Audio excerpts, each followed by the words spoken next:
Përshëndetje të gjithëve, ja ku jemi këtu në episodin e radhës së Garage Lock, pas shumë episodesh interesante të bukura me ato dinamikat që ka ky podcasti jon. Në radhë parë, faleminderit ju që na ndiqni gjithmonë dhe nuk na leni kështu thatë, që të bëjmë muhabet kot. Faleminderit për like-et, komentet, subscriptions. Subscriptions. Faleminderit për çdo mbështetje virtuale që na bëni, edhe ju që na ndaloni në rrugë që na takoni kështu nga afër. Na kënaqe. Kur është episodi i radhës, ja ky është. Jemi me një ftuar special, por përpara se të prezantojmë ftuarin, duhet të falenderoj siç e bëj gjithmonë tashmë Big Basën, i cili është co-hosti im për disa episode. Edhe pak kona ka ngel Bigu. Edhe pak kona ka ngel, se Genti do të vi shumë shpejt. Genti ka dalë në zemje. Shumë shpejt, po. Ka dalë në zemje, prisë në ra telefonin. Po. Se ndodhin këto gjonat që kemi harruar me bo silent. Po të falenderime të gjonat, se si Adi Krasta jam me Ardit Gjebren. Më i mirë, do ta lidhë këtë, do t'i bëj fiktor. Është Arditi pastaj jam unë, si tha, koçot e vola. Është Reizi pastaj jam unë. Jo, realisht faleminderit Bigu, sepse më ke dhënë goxha dorë. Nëse Genti është në nxemje edhe është gati. Është gati për të futur në pul, për shumë shpejt, domethënë shumë pak. Siç e thash, i ftuari jon special është një person i cili ka ndikimin e tij tashmë në jetën shoqërore shqiptare, sociale, edhe politike patjetër së fundit, ose më saktë angazhimi i fundit, nëse s'është i freskët fare, ka disa muaj, disa vite, por që është një person i cili ka goxha impakt në shoqëri dhe ne pra ne kemi ftuar që të bëjmë bisedë, me thënë drejtën, ne duam ta bëjmë çik bisedën çik më ndryshe se sa ku ai është mësuar në këto panelet politike përballë gazetarëve politik. Zonjë zotrinj, falenderojmë Arlind Qorin që ka ardhur këtu me na respektuar në studio. Ju falenderoj unë shumë, edhe respektin ma bëni ju mua para se jam vërtet mirënjohës për mundësinë. Mirë se erdhe, prof. Domethënë, je shpesh herë je figurë shumë e pëlqyer në publik, po shpesh herë je edhe kontroversë, domethënë, a është ndjenjë e bukur kjo? A merr mesazhe negative? Domethënë kam përshtypjen që ti i merr vetëm pozitive, sepse mundohesh të jesh zëri i njerëzve. Thuaj shumica dërmuese mesazheve është pozitive, janë inkurajuese. Po ka njerëz që kanë opinione komplet kundërta nga unë. Nëse unë kritikoj fort qeverinë, 10 mesazhe njëri të thot plaço, se çfarë keti me Edi Ramën, Edi Rama u bë namin sipas tij për akante falso besoj, ëh. Po ka dhe me firma, se fundja se vrasin njëri. Se po më çove një mesazh kritik do të gjej ndonjë gjë, po. Ndërkohë ai si jeton më. Shoqëria që nuk po e gjen, rest in peace. Ama është interesant fakti që kështu në rrugë, për shembull, mu nuk ka ndodhur ndonjëherë që më thotë në një plaç rrugë. Që shkruajnë po, ka që janë kritik që mund edhe thonë një fjalë më tepër, që vazhdoj të jetojnë. Po, ka përshtypjen që janë edhe të frustruar, domethënë në rrugë, në atë përballjen. Nuk ka ndodhur në rrugë. Hiq rastet kur ne dalim fushatat tona që shpërndajmë fletushka e dikush thotë nere hat. Okej, kjo nuk quhet. Po një që të ndalin në rrugë, thotë fjalë të keqe ndërkohë që ti ecën në rrugë, mua nuk ka ndodhur. Kam shumë vite që merrem me politikë dhe gjithkohë ecim këmbë ose me autobus, kështu që zakonisht ka mundësi për të kontaktuar me shumë njerëz, por nuk para ndodh. Po unë mendoj që zakonisht këto kose i marrin ata që kanë pas në dorë, kanë konsumuar pushtet, edhe atyre ke edhe çai thu. Ka njerëz që i kam vlerësuar për ato që kanë bërë kur kanë qenë pushtet. Në rastin tënd, ndoshta nga që si e provu akoma edhe s'kan për çat shajnë. Është vërtet, po. Sepse ato që ti tezat që ti ngre janë për të mirën publike, apo jo, domethënë po çfarë do të vinë të thonë ty? Kjo është arsyeja kryesore, besoj. Pse ngreti tezë që mbron drejtat e mjes qytetar, kështu që unë mendoj që është kjo. Shumë vërtet. Jo, shumë bukur. Dash pa fjalë. Jo, shumë bukur. Po, okay, është mu pëlqejnë mesazhet se janë shumë afër popullit, pra mentalitetit popullit, dhe normal që nuk mund të ketë njerëz. Po kjo kur e kishim këtë bisedën neve, ky mentaliteti i ka po kush do vi. A duket si mentaliteti sponsorizuar, si një propagandë e sponsorizuar në thonjza? Është edhe kjo. Është edhe fakti që partia në pushtet duke mos pas me justifikim për qeverisjen e vet. qeverisë dështuar nga gjitha pikpamjet e korruptuar e kështu me radhë. Tani ka mbet vetëm të thotë që ne jemi keq, po ka më keq se ne. Pra të mos jap arsye pozitive pse ti duhet i pranosh, po thua, shiko, pranoni të keqen më të vogël, kështu që kjo është sigurisht një mendësi kryesisht e çuar përpara, e fryr nga aparati propagandës së qeverisë, por njëkohësisht është edhe shenjë një lloj pesimizmi që i ka zënë një pjesë qytetarëve. Pra që nuk besojnë tek ndryshimi, nuk besojnë se gjërat mund të bëhen më mirë si rezultat i zhgënjimeve të panuar. Për shembull, më ka ndodhur shpesh që kur flas me njerëzit, kur flas me qytetarët, dikush që është skeptik thotë shiko, po ne na ka djegur qulli më përpara. Ne duhem të frymë bekosit. Këtë ka menuar. Pra ka ardhur njëri, ka thënë jam i mirë. Nuk ka një formulë magjike, nuk ka një përgjigje që mund t'i japi qytetari unë që të jetë komplet bindse. Por nuk kam çfarë i them për atë 5 minuta që jam duke folë në rrugë, që pse unë nuk jam si një mashtrues që ka mashtruar pak më herët. Se thot dikush, po edhe Erion Velia kur erdhi kështu duke. Ka precedentet pra. Ose erdhe, ku diun, Kreshnik Spahiu, ato të tjerë që janë marrë me politikë edhe kanë zhgënjur, kështu ishin. Dhe unë i them, shiko, nuk ka një përgjigje shteruese, sepse edhe ai që thot vërtet, edhe ai që të gënjen, thot më beso mua. Po. Edhe gënjeshtari i funksionon gënjeshtra sa kohë gjen njerëz që e besojnë që po thot vërtetën. Vërtet. Kështu që unë nuk kam një përgjigje shteruese dhe që mund ta bind për 2 minuta personin fjalë, ama i them vetëm diçka, i them, shiko, na ndiq me sy dhe me mendje gjatë gjithë kohës, dhe do të krijohet besimi. Sepse besimi lind nga njohja. Herën e parë, edhe kur takohesh me një njerëz në rrugë, zakonisht njerëzit në takimin e parë janë të mbar. Hiç persona që mund të jenë me probleme pastaj të theksuara të sjelljes, zakonisht janë të mbar takimin e parë. Po duhet të takosh disa herë të njihesh me të për të kuptuar nëse janë të mbar apo jo. Kështu që unë qytetarëve këtë i them. Thjesht na ndiq me vëmendje, me objektivitet, edhe do dalësh vetë në atë përfundim. Do bindesh vetë, s'ka nevojë të them ndonjë argument magjik. Pjesa më e vështirë është konsistenca, si thosh. Konsistenca. Pra, hajde mbas 2-3 vjetësh dhe fol përsëri me mua. Ai kam qëndruar unë fjalëve që kam thënë? A ku qëndruar unë, ku di unë premtimeve, veprimeve që kemi dashur përpara apo jo? Ka shumë njerëz që na e vën duke për mirë këtë tipar që ju i keni qëndruar fjalëve tuaj, kauzave tuaja. Dhe nëse unë para 10 vjetësh flisja për minatorët, unë sot flas prapë për minatorët, mbas 10 vjetësh do flas prapë për minatorët. Dhe gjithë ata që kanë punuar minier e krijojnë këtë besim se thotë jemi përpara ca njerëzve që në mënyrë të vazhdueshme i qëndrojnë. Dilema e njerëzve është a do flasësh më për minatorët nëse vjen pushtet. Se kjo është frika, e kuptoj këtë gjë. Është pjesa e qullit. Po pra, ne duhet të jemi në pushtet që ta provojmë këtë gjë dhe nuk e provojmë ndërpara. E vetja mënyrë si ne e provojmë është duke thënë këtë gjë. Shiko, ata që ju kanë tradhuar, nuk ju kanë tradhuar vetëm me vepra kur kanë ardhur në pushtet, por ju kanë tradhuar edhe me fjalë para se të vinin në pushtet. Që do thotë, gjithë ata që kanë tradhuar qytetarët, kur kanë qenë opozitë, nuk e kanë thënë gjithë vërtetën. Kanë mbrojtur disa, kanë mbrojtur ca oligark, kanë mbrojtur ca banditë që i kanë shërbyer. Kurse ne sot e gjithmonë e themi të gjithë vërtetën pa kursyer askënd. Që thotë, ne kemi djegur urat me të këshint.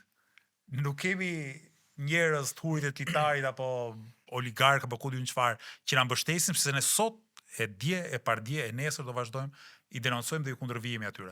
Dhe kjo besoj përbën atë minimum garancie që mund t'jap një parti para se të vinë pushtet, se pastaj ne duhet t'i kemi çelsat e ka qenë mundësit kur janë opozit. Nuk e bën dot me provë, nuk se provon dot pa pushtet. Shikoj, një farë prove, politika është prove edhe kur janë opozit. E po e marr një rast. Ne hym zgjedhjet e para 9 muajsh kur ishin në maj të 2025-s, hym si parti edhe morëm rreth 25.000 vota, një deputet të Kuvendit të Shqipërisë. Unë thash para zgjedhjeve që unë nuk do jemi parë në listën e kandidatëve të Lëvizjes Bashkë, po morëm një deputet, nuk do jem unë. Këshilli koordinues i Lëvizjes Bashkë zgjodhi që i parë në listë ishte Redi Muçi. Dhe disa njerëz që përpara zgjedhjeve mendonin që ky ishte thjesht një lojë jona, më kupton, pa e bëm sa për sy e faqe, pastaj Redi do jepte dorëheqje do bëhesh au deputet, i thosh Orini Tereziu, kështu Pablo Escobar. Orini Tereziu do si mund të jemi ne palaçë që themi këtë dhe të bëjmë të kundërtën. Siç ndodhi problemi me edhe të tjerët e bën ashtu, me partitë të tjera që e bën ashtu. Mirë po, sa prej dashakeqësisë, sa të tjerë prej faktit që janë mësuar me të keqen dhe duket gjithçka e keqe, thonë më se edhe ju të njëjtën gjë do bënit. Po jo, ja kaloi muaj të tërë, do kalojnë 4 vite dhe do të qëndrojmë kësaj fjalë. Edhe dorëheqjen e Redi për shkakun. Po është si be. si rregull. Po një, Redi s'ka për ta dhënë kur dorëheqjen. Kujt çan. Dy, nëse Redi çmendet dhe jep dorëheqjen, unë jap dorëheqjen mbas Redit. Unë nuk bëhem deputet në këtë legjislaturë sikur Se ekziston kjo teza, do rrinja 2 vjet ai, pastaj tak me stil. As bëhet fjalë. Politika është ta ndërtosh besimin. Dhe ti ndërton besimin përmes provës, përmes sakrificës. Se kështu këto ustalliqet e vogla që për të hedhur syve njerëzve, ata që merren politikë në Shqipëri bëjnë për ditë. Por ne duam t'tregojmë që vërtetën që jemi komplet ndryshe nga çfarë kanë parë njerëzit me sy, dhe që unë edhe dashamirët dhe dashakqivi ju them që këtë 4 vjeçar, sa të zgjasë kjo legjislaturë, tani unë shpresoj shumë që kjo të zgjasë sa më pak, që të bjerë qeveria. Pak sa kohë është kjo legjislaturë në fuqi, unë s'kam përcjell parlament. Nuk ka asnjë forcë njerëzore apo mbi njerëzore që na bën, jo vetëm mua, po të gjithë ne si lëvizje që të ndryshojmë atë që i kemi thënë njëri tjetrit në fillim dhe i kemi thënë dhe publikut. Kjo është shumë e rëndësishme. Dhe vetëm kështu ti mund ta krijosh besimin tek njerëzit. Përndryshe je një si të gjithë edhe do harrohesh shpejt. Kur e ke kuptu që është shumë keq gjendja dhe që mundesh të marrësh hapat që more. Pra që krijove një lëvizje. Çika, unë kam filluar merrem politikën kuptimin si aktivist që në vitin 2011. Shumë herët. Lëvizjen bashkë pastaj kemi krijuar shumë më vonë, rreth 11-12 vite më vonë, pra në dhjetor të 2022-shit. Ajo ngjarje që mua më ka ndikuar të merrem me politika që ngjarja e 21 janarit. Aso kohë që u vran 4 protestues, dhe vetëm u vran 4 protestues nga qeveria së kohshme e PD-s, po edhe u tradhtuan 4 protestues vrarë nga opozita së kohshme, PS-s dhe Edi Ramës. Dhe ajo më ka trondit e tëra si ngjarje, do të thënë që nga protesta, vrasja, instrumentalizimi pastaj, ndyrësitë e atyre që merren me politikë, merreshin atëherë dhe merren tani me politikë për të bërë gjëra gjithnjë më të pandershme, dhe vjen një moment thash unë do të bëj diçka. Isha pedagog asë kohë, i ri, në Fakultetin e Shkencave Sociale. U flisja studentëve për Platonin, Aristotelin, Rousseauin, kryefjalë të ligjëratave, leksionit të konceptit drejtësisë. Dhe vjen një moment që ti thua që shko, unë të drejtësinë që unë jap leksion disa herë në javë, do duhet bëj diçka, do duhet të vesh zbatim. Të tregoj që këto nuk janë ide vetëm, këto nuk janë vetëm teori, po mund të bëhen edhe një lloj force materiale. Ndjej një kontradikt në rritje brenda vetes që ti flet për diçka, ti studion diçka, por ama nuk e hedhur ende asnjë hap. Pra isha me ide që duhet ishe vendimar, të kishe diçka i karton, nesër të ishe pjesë e parlamentit. Po jo, nuk shkote mendja të bëhesh pjesë e parlamentit asaj kohë, po thash unë do të bëhem aktivist. Domethënë, qoftë unë flas për drejtat e partinë. Partinë kemi krijuar goxha më vonë nga që kemi filluar aktivizmin. Domethënë, unë kam filluar aktivizmin 2011-ën, partinë kemi krijuar në 2022-shin. Kur unë kam filluar të aktivizohem, as më shkote në mendje që do bëjmë një parti. Më duke vetëm tepër si kështu, si ata që e kritikojnë dhe e luftojnë sistemin nga jashtë. Kishte edhe aso kohë ka qenë edhe në Itali shumë të fashme këto centro sociale, pra një mënyrë për të marrë me politikë nga poshtë, duke i sfiduar dhe duke i mos i pranuar fare institucionet përfaqësuese. Mirë po, me kalimin e kohës dhe të viteve, dolan përfundimin që, shiko, ti duhet përpiqesh të bësh diçka dhe institucionalisht, nuk mjafton vetëm protesta. Se shumë njerëz na thoshë, okay, le vim protesta tuaja, me minatorët, naftarët, studentët dhe kështu me radhë. Por ne nuk duam vetëm ta kundërshtojmë diçka, ne duam edhe mundësinë për ta bërë diçka. E që ta bësh diçka ti pastaj duhet të jesh i përfaqësuar brenda institucioneve. Përmes protestës ti ngren ndërgjegjen e njerëzve, kritikon, përpiqesh të kundërshtosh të keqen që po bëhet, por ti nuk bën dot të mirën. Po, çfarë? Ky është hapi pastaj i logjikshëm i një, po themi, periudhe të gjatë aktivizmi që ne duhet kthehemi në një parti politike dhe si parti politike ti ftojmë qytetarët na mbështesin. Dhe kjo është ajo që vazhdojmë të bëjmë. Ja lind ku ke lind? Në Tiranë. Se morëm kështu me revansh të madh, do dalim prapë aty, do shkojmë aty. Se të futëm ne aty, po janë ato pyetjet kurioze të para direkt. Ti në Tiranë si e ke pas fëmijërinë tënde? Mua më duket e lumtur. E lumtur kuptimi që shiko, u kam lindur në 1981 në Tiranë, mirë po kur je fëmijë ti nuk i kupton gjërat. Ti nuk e kupton kur je fëmijë që jeton në një diktaturë. Okej, mbase e kupton, po ti je antar një familje të persekutuar politikisht, të marrin forcërisht, të hedhin në një fshat të internojnë, por ne nuk kishim kështu probleme. këtë kuptim, unë isha fëmia e dy prindërve të mi, e dy profesionistëve, domethënë, njerëzve që aso kohë i takoni shtresës mesme, kështu që ka qenë fëmijëri shumë e thjeshtë, nga pa materiale, madje fëmijëri që në vitet e fundit unë mbaj mend atë krizën. Kërciti tolloni. Tolloni po se më marrin nga i herë kështu si me të qeshur, kur unë kujtoj që ato kohë mbaj mend që fëmijët bukanin vetëm pas përfundit vitit 80 ose vitin 1989. Buke ujë sheqer. Ishte grot. Buke ujë sheqer. Unë mbaj mend këtë. Edhe ne e kena arritur. Po edhe ne kemi buke ujë sheqer. Buke vaj e sheqer po nga i herë kur ishte Po edhe ku marrot edhe vaj. Ai që ti dem lagjën, ai që kishte të verdhat e sipër sheqerit ishte ai ishte buke sheqer e gjalp dhe ai ishte tamam ëmbëlsirë, domethënë buka me sheqer e gjalp ishte. Po unë më mend kur kam qenë i vogël, dola me buke gjalp e sheqer, edhe mu largunja dy shokët me tha po që keni të pasur, më thanë që atëherë ishte shumë unë kur se kam kuptuar që ishte posh buke gjalp e sheqer. E tregoj histori me Bikën. Bika është miku jonë. E tregote kështu ditëshin kështu gjyshin për goca kështu që rrishin ke dera shkollës, me pamë duke muri. Edhe tash po gjithë ishin me buke gjalp në dorë, se gjithë soi, kupton, put komplet. Kush kishte djath, ky mua vetë sheqer, këtij të vajit ullirit, ose vajit, po them, ullirit. Kush ishte djath, ishte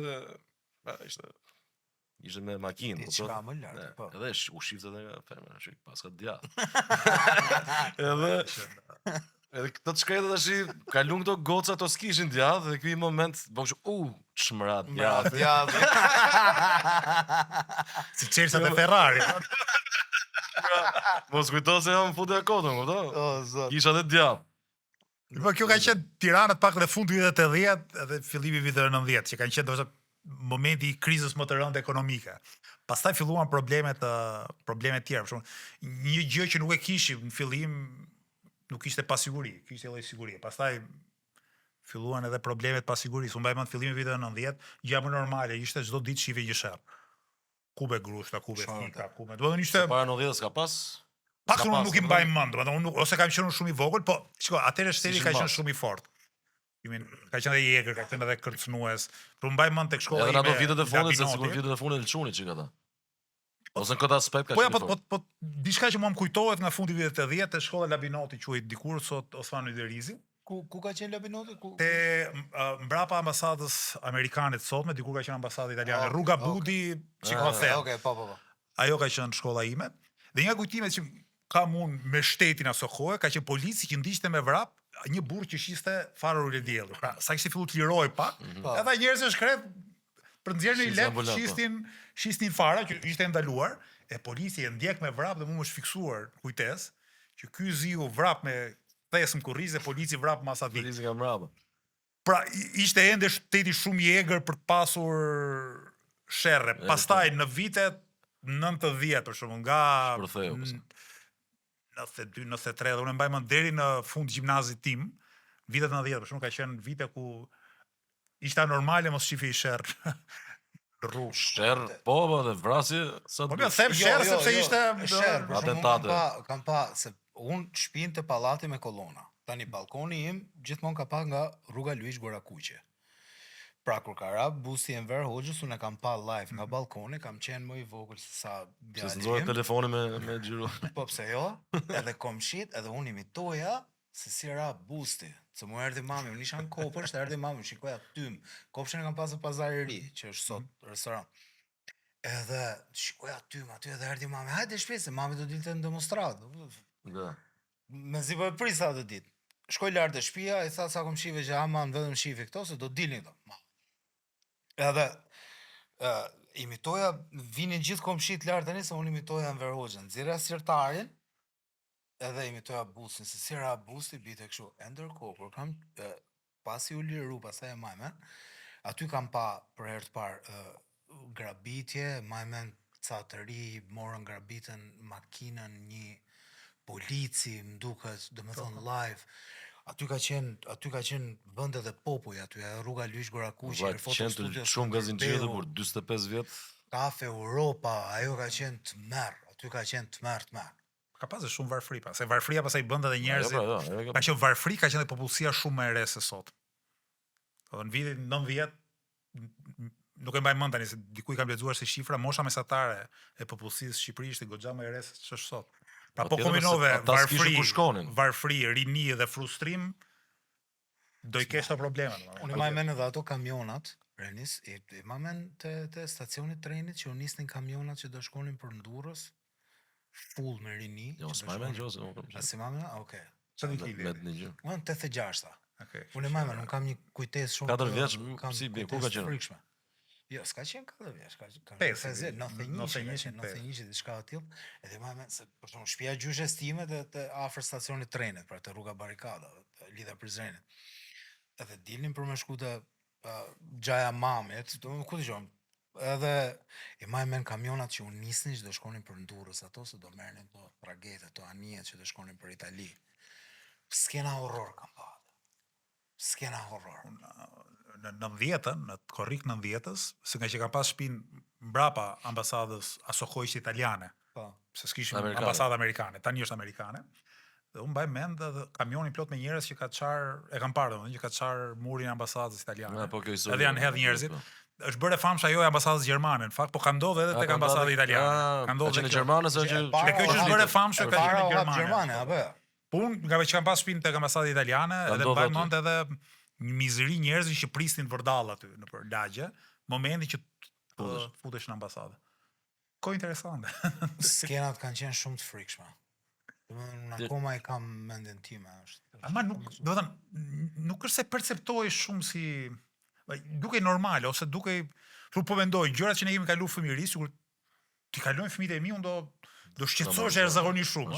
Këto kohë duket si normale. Okej, kishte shqetësim, por ose ato skenat që ishin në 97-ën, të gjithë me gajarm në dorë kështu.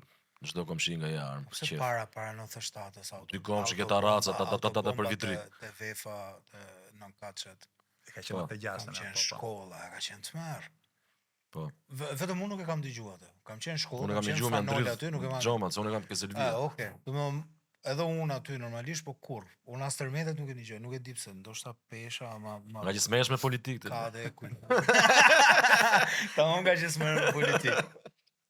Ali do të çka qenë rebel kur ke qenë i vogël apo qenë çuni urt? Jo, domethënë i urt, që do bankës parë, si. Domethënë, ke parasysh kur je ai nxënës i mirë, po që shokët kanë qef. Domethënë, si ishin nga ata që turrenin. Jo ai që s'kiu notet, është ai që e nimotet e shoku që s'kishte botë tyra, domethënë, e kupton?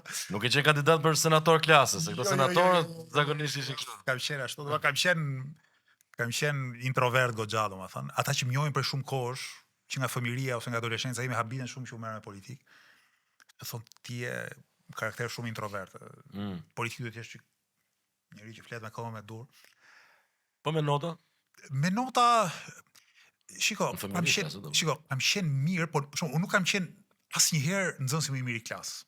Kam qenë te më të mirët, po me sa mbaj mend unë, gjithmonë në klasë unë kam qenë mund të pas dikush që ka qenë më mirë se unë. Shiko, shokët e mi kanë qenë gjithmonë më të shkathët se unë, domethënë Të paktën i ke pas shok. I kisha shok, parë të po them, po diu, duke qenë i ngathur edhe në pemë hype me shumë vështirësi ose pothuajse kurrë. Gjithë shokët e mi kacavirë ishin të llafashur nga kjo pikpamje. Mirë, po prap ishin shokët e mi, domethënë nuk kisha ai, si thua, nuk përzenin nga shoqënia me fjalë. Në këtë kuptim kisha, domethënë shokët kisha ndryshe nga vetja, por isha pjesë tyre. Kështu që jam rritë në këtë Tiranë, si thua, të trazuar të viteve 90, që ka qenë vërtet, ka qenë edhe interesante shumë aspekte, se sot ne e harrojmë. Për shembull që në çdo kinema, po marr një shembull, çdo kinema funksionale, jo vetëm jepte pornografi gjithë ditën, po jepte edhe reklamat pornografike. Shkoj te kinema Agivi për shembull. Po kinema Alidemin më mend gjysë kështu. Gjysë paburit. Me Grala Kuriç, po kupton? Në mes të sa e kena tash me shkuën edhe s'na lëshën ato rojet. Ishin të vëgjit. I pyetje. Se unë e shoh për shkak që njerëzit janë, pastaj do i kthehemi prapë se ma kujtove tani me këto pornografinë. Tani, kam pa i film. Po më bëni çudi. Për një shok, Më bëni çudi. Ti tha ai tu pa baba atë film pornografik tha gjeta babën tha aty çfarë gjysmë orë tha ishte tu pa film pornografik dhe ishte kështu. Qa ke më baba? Zeza inshallah të merr ky më i shkret. Po i çata hallin gozës. Po jo. Për shembull njerëzit kryesisht në nivel re që kanë një rëndes, kanë një ngarkesë të jashtëzakonshme. Dhe gjithmonë kanë vrarë mendjen, domethënë. Ka një po ti shë bë kryeminist, do e kishe legalizu si në Holland, le të themi red lights. Unë kam përshtypjen që do i ndihmonte shumë njerëzit. A qeni diskutim para ca vitesh më duket me... Do i ndihmonte shumë, do i ndihmonte edhe njerëzve në nevojë, për shembull mund ti si që ofron Hollanda, falas. Por biznes është punë fare. Jo, biznes është, po është edhe nevojë natyrore, që e kanë. Ky mund të jetë një nga ato aspektet e rralla që ne se kemi prek fare në programin tonë, do kemi program ja 200 faqe. Stave të mbledhje, mas podcast që kemi menduar për shumë gjëra këtu sa ka shkumberi ato Edhe më kapet çik pa përgatit këtu pa politike, ama di një gjë që ka një debat shumë të madh brenda lëvizjeve progresiste në përbot për prostitucionin përgjithësi. Okej. Edhe prostitucioni çfarë është? Është shfrytëzimi i gruas apo është shprehje lirisë gruas. Dhe në fakt brenda lëvizjeve përparimtare i ke dyja. Ke ata që thonë, "Orë është e drejta e gruas, bëj çfarë doj me trupin e vet, kush je ti që i thua ndalohet e këtu me radhë." E ka të tjerë që shohin si është skllavëri, një lloj skllavërie të gruas. Unë jam vërtet i pa zoti për dhënë përgjigje përfundimtare tani, domethënë as unë nuk jam fare për skllavërinë e këto. Jo, dakor. Duke marrë shkas të vendet perëndimore që kanë lidhet me tutorët e me kështu me radhë, por nuk besoj se njëri e bën me qef shitje e trupit vet. Këtë dua të them. Mirë, edhe sanitarën mbi fjalë, se bën me qef edhe që shet dakor. Sallat në rrugë nuk është. Dakor. Por ku dëgjon, po ta shohësh pak me këndvështrim tjetër, ndoshta është një mundësi më shumë për dikë që të bëjë 2 lekë, kupton, dhe ka që kanë moral, ka edhe që s'kanë, se varet si rritet praktikisht kanë përshtypjen që po flas të kontrolluar komplet, po kontrolluar, flas të kontrolluar në sensin që nuk do ketë treg zi për këtë pjesën. Po. Pra, okay, domethënë të jetë komplet e kontrolluar. Në farë mënyrë mund uli edhe kriminalitetin. Dokumentuar, paguajnë taksa dhe Zelanda e Re deri para 10 viteve ka patur vizën e punës për të ushtruarit të prostitucionit. I jepte vizë pune. Vajzave, djemve, domethënë, është shumë e çuditshme. Pra, ka disa vende që janë realisht progresiste, pra që janë demokratike, janë edhe e njohin këtë si profesion. E vërtetë, por jo si skllavëri. Skllavëria dukshme është kur ty shfrytëzon njëri tjetër, të dhunon, të merr me zorë kështu. Pimping, tutor. Pikërisht. Mirë, po vetë brenda lëvizjeve progresiste thash ka dy rrymat. Më është me para kjo që thotë çdo njeri i lirë të bëj çfarë doj me trupin e vet. Ka qenë një mendimtar anglez, shehull 19, liberal, John Stuart Mill quhej, e thoshte që njeriu është sovran mbi trupin e vet. Pra si çfarë bëj me trupin tim? S'ka pse ju asnjëri. Çfarë dua më të bëj? S'ka pse asnjëri dhe mund ta shohësh edhe prostitucionin si vazhdim kësaj logjike. Nëse njeri do, si thua, ta jap biqerapa, themi kështu. Po. Seksualisht trupin e vet, në mënyrë konsensuale, le ta bëj. Ka të tjerë që kanë këtë idenë që, shiko, edhe një gjë e bërë në dukje lirisht, kur kushtet që të shtyn ti për ta bërë, varfëria kështu me radhë, është aq e fortë, një farë kuptimi është shfrytëzim. Është si puna e, ku diun, po të marr një shembull. Pse ndalohet me ligj që një njeri të punoj 20 orë në ditë? Ndalohet një kontratë pune që ti thua unë punoj 20 orë në ditë 70 javë. Do jo thot ligji. Maksimumi orëve të punës është diku 60 orë. Domethënë logjika që ti mund dush me vetë sakrifiku veten tate për hallet që ke, po kjo nuk e justifikon, një kufi kjo gjë. Është detyra e shtetit dhe shoqërisë që të të mbështesin ekonomikisht që ti mos biesh në atë pikë që ti je i detyruar. Dhe ky është debati dhe kur vjen puna tek prostitucioni, domethënë a është vetëm shprehje lirisë njeriu dhe nëse është vetëm shprehje lirisë njeriu secili bën me trupin e vet, çfarë do i qefi? Kush ja mund të them ty çfarë bën ti në dhomën tënde, e kupton? Dhe është kjo ideja tjetër sipas cilës mbas janë kushtet ekonomike që e vërtet, ama shtyni pjesë njerëzve e vërtet, ama e nisa tek sepse realisht e shikoj njerëz shumë të rëndum. Edhe realisht e shikoj që kanë një mlef të papar, edhe fshihen pas anonimatit. Pyetja është, a është zgjidhje kjo pra? A mund të jetë kjo një zgjidhje? A është zgjidhje kjo? Se mendoj këtë tjetrën. tani sigurisht s'kam bërë asnjë studim sociologjik, as s'kam përvojë, po flas në mënyrë kështu abstrakte. Po flas në mënyrë abstrakte. Çiko, e përfituron doti për shembull një vajzë e cila është rritur në një familje të shtresës mesme, ka një punë, ka një profesion, ka një shkollë dhe prostituon. Nuk ndodh kurrë. Kur ndodh? Ndodh pikërisht mes vajzave që vinë ose kanë pas probleme, ku diun, familjare ose janë varfra ose, domethënë edhe vajzat që ushtrojnë në shumicë e rasteve, vetëm përsa nuk kam lexuar sfundi në një studim, po e marr me mend, vinë zakonisht nga një background social i diskriminuar. Shumë e kupton, domethënë, është shumë e vërtetë. E bie një mjeku nuk bëhet prostitut, më kupton? Është shumë e vërtetë. Po, është edhe sipas vendit. Mund të ushtroj gjithë lirinë e vet seksuale, mund të jetë komplet i lirë, të ketë 100 partner në jetë vetë, është edhe sipas vendit bëhet kuvendi, sepse kemi të bëjmë me mentalitet të tillë, po këto vende të tjera pastaj kanë përshtypjen që mentalitetin e kanë shumë ndryshe. E shikojnë shumë më ndryshe. Se u mora shembull Hollandën, Hollanda është në për disa qytete që kam qenë, ato e kishin si kulturë që çdo shtëpi mos kishte perde. Domethënë normalisht i lirisht e shive komshiun. Gjendjet e veta. Sa vite më përpara në mentalitet, ku dëgjom, edhe kjo më duket e çuditshme. Po nuk e di a është më përpara si mentalitet apo është thjesht mentalitet në vend numëro, diçka e tillë. Po okay. Po Renisi e kishte tha doja ta pyesë, po pyete për me që jemi ke Hollanda, po për ashashin, ç'mendim ke? Duhet liberalizuar? Sa rëndom të thotë. Po për bimën me 7 fletë, sa ka? 7 cepa, sa? Edhe këtu është njëta... është njëti diskutim për... Nga një anë është edhe një liria e njeriut për të bërë çdo gjë që do. Nga ana tjetër janë pasojat shëndetësore mbi trupin e njeriut. Shumë, unë ndjek të diskutim në Itali.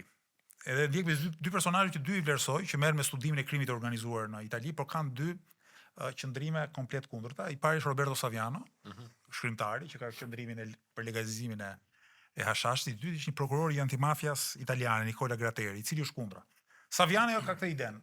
Një, e drejtë e njeriut, bën çdo njeri çdo me qef me jetën dhe shëndetin e vet. E dyta thotë ai, heq krimit të organizuar monopoli. Si puna e legalizimit të alkoolit, diku në kohën e prohibicionizmit në Amerikë. A ishte për dekriminalizimin e saj, jo tamam 100% shkosh ta blesh në farmaci. Do e ketë këtë efekt për atë. Kesh moshë caktuar e kështu me radhë. Nga ana tjetër është kritika që i bën Gratteri Savianos, që thotë se e para kur shkonte drogat e rënda zakonisht nis nga drogat e lehta. Kjo është një rrugë drejt asaj. E dyta thotë ti edhe po legalizove hashashin, do ta legalizosh për moshën 18 vjeç e sipër. Kalamari që do shkoj kërkoj hashash, do shkoj prapë te krimi organizuar. 14 vjeçari, 15 vjeçari, 16 vjeçari, domethënë se nuk do të qas farmacia për ta blerë, kështu që prapë krimi organizuar do e nxjerrë, si thon, nga dera, do të hyjë nga dritarja. Edhe këtu nuk kam një përgjigje përfundimtare. Këshillojmë të mblidhesh me stafin. Ti studion për gjëra, po si kemi si është këtë muhabet sot. Se nuk është mirë. Jo, nuk kam problem me njerëzit që përdorin asnjë lloj problemi, domethënë janë drejtë e tyre, ka njerëz që i bën kreativ, domethënë janë artistë, janë njerëz të mendimit, poet, edhe që i njoh dhe i bën goxha kreativ, është vërtet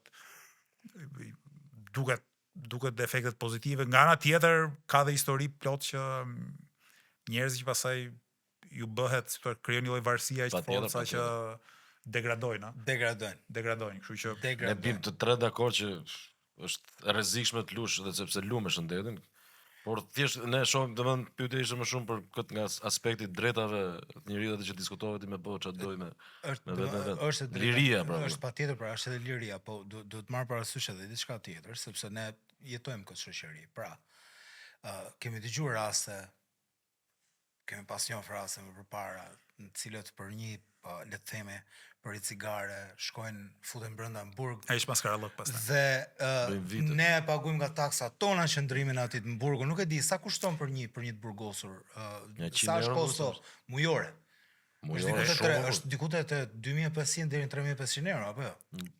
Pak a shumë kështu e di domun, po mos gaboj. Nuk e kam shifrën tani, pas sigurisht që është e lartë sepse janë kostot e sigurisë së ushqimit. Domethënë aja vlen kjo që ka persekutim pastaj ndaj të rinjve që përdorin kjo pa diskutim, domethënë, kështu që legjislacioni sigurisht duhet ta ndaj shumë qartë përdoruesin që është fund vet nga trafikantë. Pastaj aty është dhe hapësira për abuzim, pastaj nga ana shtetit.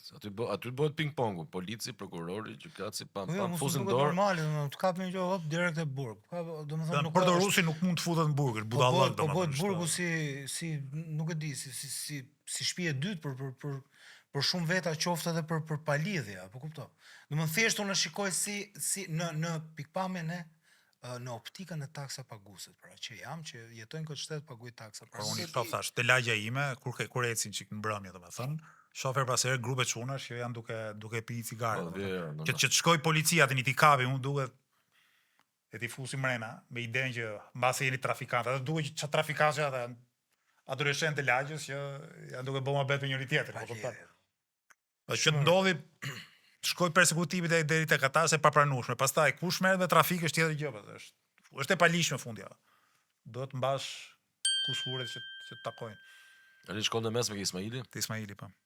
Po aty me mësime? Shiko. Aty ka qenë rrëpis. Shiko. Aty ka qenë rrëpis. Unë kam nis goxha ke gjimnazin. Kuptimin e notave. Sepse e para në vitet e fundit 8 vjeçares rash çik me notat. Ishte ky fillimi i adoleshencës. Po fillimi i adoleshencës, gjithë ata që kisha shokun ishin shumë më keq se unë, pastaj kuptimi që duhet ta afrohesh çik me njëri tjetrin, domethënë s'mund të dilja unë, mund të merja 10 atëherë të merrin 5, duhet të afrohesh çik me njëri tjetrin. Kështu që fillimi i adoleshencës, gjithë konteksti kisha rënë çik me nota dhe kur shkoj tek Ismaili, shkoj në një klasë që ku diun pse ishin shumica ishin zonë shumë të mirë, domethënë. E pata edhe çu stepja domethënë tash bo. Isha mësu që ndryshe në 2 vitet e fundit do dalë nga klasa vet, më fal. Labidotit. Edhe në fillim më mend që atë vitin e parë për shkakun kam marrë nota të ulta. Mi po kam pas një forcë vullneti që në vite shumë i natë, unë s'mund të jem pas tjerëve. Do të thënë, e kisha mbyll 8 vjeçaren me ata shokët e mi ku unë mund të isha i pari i shokëve, po shokët as e çanin kokën fare për të mësuar, po kupton? E shkoj në një klasë ku të gjithë dorin me ose të gjithë shumica. Klasë mirë. Klasë mirë tamam domethënë, edhe kishin shumë ambicie donin mësonin. Dhe ato provimet e para që thash, dola keq, fizik, kimi e kështu gjërash. Se qenë si puna ime. Edhe po nuk e di, pata një kështu sens krenaria, ku diun çfarë, nuk mund të jem mbrapa të tjerëve. Edhe më mend që kam bë 2 gjëra në vit parë gjimnaz. Pata 2 probleme. 1, po dilja keq mësime, 2, isha shumë i shnosh. E kupton? Edhe ishte problem, ti je 15 vjeç dhe ti je i shnosh. Ke qenë obez, ë? E mo obez. I shnosh për moshën që kisha. Për moshën që kisha, i shnosh edhe në atë vitin e parë gjimnaz, ja kam dalë që edhe të mësoja shumë, edhe aty kam filluar për herë të parë stërvitesha. Që u tha unë duhet të jem si tjerët, më kupton? Edhe kam nis me ato hekurat kushte shtëpiake 14-15 vjeç, vazhdoj tani që jam 44 vjeç, vazhdoj boj, nuk i kam lënë. Sigurisht nga pak, jo shumë, por me këtë ndjenjën që shiko duhet unë ngreta me fjalë. Duhet të jem si tjerët pak, duhet të jem si tjerët. Edhe ja dola domethënë. E kishe ti idenë atëherë se çfarë do vazhdoje kur të rritesh, domethënë që ke shkencë politike? Shkenca politike kam. E kishe idenë që në vit parë, domethënë qartë apo nga viti 4 fillove e kristalizove? Më ka pëlqyer gjithmonë historia, në 8 vjeçare dhe në gjimnaz, kështu që e dija që do shkoja në një ide sociale. Isha i tundim për ekonominë, në fakt, sepse bëm vit 4 ekonomi, fillojmë përqethet e ekonomia dhe ekonomia ishte edhe dek që kishte këtë idenë që ke të ardhmen me ekonomi, do bëhesh ekonomist. Edhe unë kur kam dhënë provimet për të regjistruar në universitet, kam konkurruar në 3 deg, ekonomi, gazetari dhe shkencë politike. Të treja këto konkurrova, i fitova 3 dhe pastaj duhet zgjidhja, domethënë. Pyeta timat, thash, ç'a të bëj, thash, ç'a mendimi më jep ti? Edhe ai më tha që shko, bëj atë që ndjen do më shumë. I mat për shembull gjithë jetën ka pas pasion letërsinë. E donte shumë letërsinë, por shkollën e bëri për oficer edhe për inxhinieri mekanike. Pra, gjithë jetën e vet ka bërë një punë që s'e ka dash, edhe ka pasi pasion që s'e ka ushtruar kurrë letërsinë. E mund të thatë ta shifte bëj atë që do ti, tha domethënë, se kishin këtë dilemë, po të vazhdoja për ekonomi, mbasi do kisha një karrierë se kush e mendon do bëhesha pedagog, më solide, më solide do bëhesha ekonomist diku në një zyrë apo në një biznes, Po më tha shiko, bëj atë që ke pasion, mami. Bëj atë që ke pasion, se gjynat tiki dhe ty jeta një farë kuptimi të bësh një punë që nuk do. E kishe provu në kurriz. E kishe provu në kurriz, domethënë. Edhe unë zgjodha shkencën politike, se thash po duk më afërt me atë që doja, unë historinë, domethënë. Shumë e bukur. Me që historia është pasioni im. Bukur është. Po vazhdoj. Ishte edhe hera parë që hapej si dek në Universitetin e Tiranës, shkenca politike. Unë jam brezi i pari studentëve të kësaj dege. Kështu që u bën disa faktorë bashkë që unë zgjodha shkencën politike, por nuk është se gjatë gjimnazit e mendoja shumë, vetëm nga viti 4, ose gjimnazi është kohë shefi praktikisht. Po. Jo, edhe nga eksperjenca ime nga viti 4 filloi kristalizohet se çfarë do bëj. Ne kishim nga viti 3 që na u ndan shoqërore ose shkencore. Po, jo. Në gjimnaz. Për pjesën e degës eksakte flas. Po. Edhe unë për shkak kisha qef këto të shoqërorët, kisha qef shumë, sociologjia ishte shumë e bukur edhe në gjimnaz. Po edhe historia ishte shumë e bukur. Po ky fakulteti sociologji, fakulteti shkencave sociale që ishte zgjedhja më e mira që kam bërë në jetën time. Ne kemi 3 produktet aty. Po. Ne të 3, me Renisin kemi qenë bashkë në një klasë, në një grup. Tash ka lëviz. Ka lëviz në 2014. Ka lëviz ka shku. Ne na kapi karta Bolonjës atëherë për herë të parë. Ne ishim brezi që na kapi karta Bolonjës? 3+2. 3+2. Ne kemi kap, po nuk e di Erlindin. Jo, kanë qenë 4 vjeçari. Po, ne ishim brezi i parë, domethënë që na kapi 3+2, po ne kemi kaluar shumë mirë. Shumë mirë. Shumë bukur kemi kaluar, më thon drejtën. Pastaj njeriu kur rritet fillon të bëhen nostalgji, pastaj duket sikur po plakesh, ku dëgjoj. Jo, po mu. Ka gjithmonë atë manin me thonë që kur kemi qenë ne, sa bukur që na. Po është fakultet, duke qenë fakultet social, shumë edhe pedagogët kanë qenë, unë mbaj mend nga koha që kanë vetë student, më të hapur se. Sjellje shumë e mirë, shumë ishin tamam më të hapur, ishin më mendje hapur. Kam një shoku, një koleg, Sofomeksi quhet, edhe i thot një shoku tim tjetër, Jani Markës, që pedagog të shkencave të natyrës. Sa i tregon për çfarë ndodh te shkencat e natyrës, që janë komplet e kundërta të shkencave sociale. Edhe i Sofoja i thot Jari te ju tha s'ka rënë akoma, tha diktatura. Tamam. Kështu që ne nga kjo pikpamje kemi qenë gjithmonë si fakultet goxha i hapur. Sigurisht për kushtet e Shqipërisë, domethënë. Ke pas lexuar shumë libra Arlindo? Unë kam filluar të lexoj. Nuk po flas për pjesën e shkollës, po flas për romane, artistë. Jo, si pasion më tepër. Shiko. Ishin nga ato që ulçe me orë në shtëpi dhe vonë kam filluar me lexuar libra. Do të thënë, okay, kam lexuar kur isha fëmijë fare librat e kalamajve. Po. Pastaj atëherë kishte edhe çfarë. Pjesën më të madhe të 8 vjeçares po thosha si libër. Gjithkohës rrugëve, tu lut me çunat. Po. Asu çaj kokën fare, do të thënë për librat. Në gjimnaz fillova të lexoj romane. Gjimnaz. Po pastaj intensivisht në kuptimin e leximit, po them me leximin me orë në ditë kam qenë student. Nga viti 3, viti 4 student, aty më nisi ky pasioni që s'm ka lënë akoma i të lexuari gjithnjë më shumë. Por nuk është se kam lexuar, po themi, nuk është se kam pasur librin nga dita e parë tek e fundit e jetës sime. Çfarë romani keni Gjogjit kanë vënë mend? Shiko, njeriu ti mund ka ngel për shembull njeriu që qesh, po them, e kam kështu, ose David Copperfieldi. Okej, me që shkon te njeriu që qesh, mund ta jepi edhe unë këtë si titull, biles e kam bër, ka qenë libri që kam zgjedhur për ta bërë si quhet atëherë në gjimnaz, ku bëje një recens për esea. Jo, esea ka qenë tjetër, po në 8 vjeçare ka pasur leximi as klasë, po leximi as klasë, diçka e tillë. Leximi as klasë ta jep në shkollë. Më e di, si ti prezantimi duke po që zgjedhje ti librin edhe apo zgjedh të njeriu që qesh. Ke bën njeriu që qesh. Kam bën njeriu që qesh edhe nuk është fiksuar akoma ky fjali i Gwynplenit në dhomën e Lordëve mos gaboj, që ka qenë shpërfituar. Edhe her pas here thoshte të dridhuni Milordi, thoshte, më mbante një fjalim shumë të fuqishëm, ta talleshin me të, po pastaj dhe friksoheshin nga ai. Edhe është një nga librat që më ka mbetur në mendje. Ushtari i Mirëzhvejk për shembull. Është i vetmi libër që unë kam lexuar 4 ose 5 herë. Ishte një libër pune që më duhet ta lexoj për herë dytë apo tretë, s'ma ndodha si emri një libër tjetër. Dhe mbaj mend Ushtarin e Mirëzhvejk kam filluar ta lexoj një natë para se të kisha provimin e fizikës, vit parë gjimnaz. Tensioni i jashtëzakonshëm, fizika ishte lëndë e vështirë dhe mësuesja që kishim ne ishte Merri Ismaili, po thotë. Këto mësuesit që kanë qenë të merdëm. Por edhe është interesant fakti që ti kishe shumë frikë kur ishe mësuesje dhe ti ishe nxënës dhe ti pastaj mësoje ta respektoje zakonisht shumë kur mbaroja. Kjo mësuesja që po thaj me fizikës, e kishim aq frikë ndërkohë që ishte mësuesja jon, po nga fundi vitit 4 ti e kupton gjithë logjikën e asaj frike që të shtin ajo që të shtyn për të mësuar. Që sot është nga mësuesi kur e duave shumë, sa mirë ka bërë që ndërtonte puzzle-in si të programuar autoritetin maksimum. Por ama unë ende sot po të pyes për fizikën, mund të t'jap përgjigje, vetëm nga frika mësuesit. Edhe imagjinoni tani në një natë para provimit fizikës, ku diun, më i miri në klasë merrte 5, edhe notat nisesh 2.3, 4.2, këto nota vite zysha jonë në fillim. Për të nxitur që të mësoje, edhe unë një natë përpara nis të lexoj Ushtari i mirë zhvej, se ma gjeps komplet, domethënë personazhi që hyni i pjetore zhvejku, dhe akoma më mend hyrjen e romanit, ku një mis sot ai 10 në portretin e perandorit, që ishte në lokal, ishte një pjetore tek gota quhej.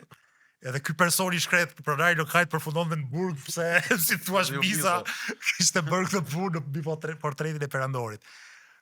Ka qenë një libër që ka dash shumë. Me qëra fjala ke mësuesit, ke pedagogët. Si mendon, duhet të jenë apo duhet të jenë kaq të rrept?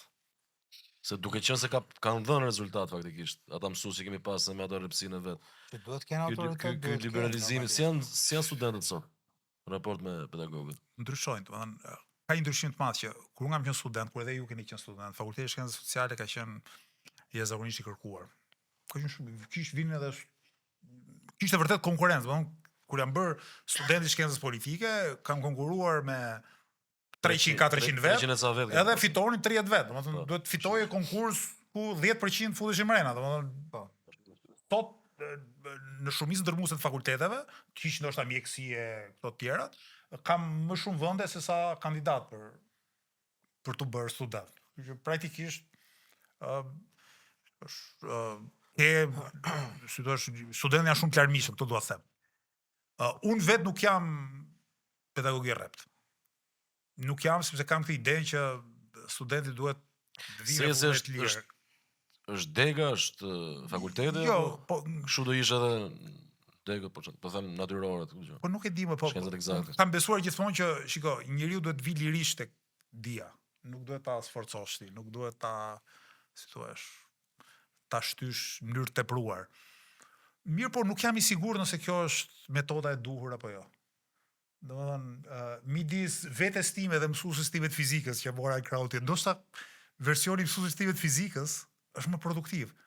Për shembull, unë sot di fizik, nuk jam i sigurt se studenti im mbas 20-30 vjetësh do të di aq sa duhet nga lënda që ka bërë me mua, sa ç'di unë nga fizika me mësuesen time. Kështu nuk jam i sigurt se kjo metodë që unë zbatoj sepse më vjen natyrshëm, sepse edhe kam edhe inat autoritarizmin. Po, se në base... Nuk e mendoj që kjo është, nuk jam i sigurt nëse kjo është vërtet e suksesshme apo jo. Ose në base në ndërdijen tënde, domethënë ke pasin atë autoritarizmin e mësuesit fizikës, po pastaj nga krau tjetër ke ndërtuar atë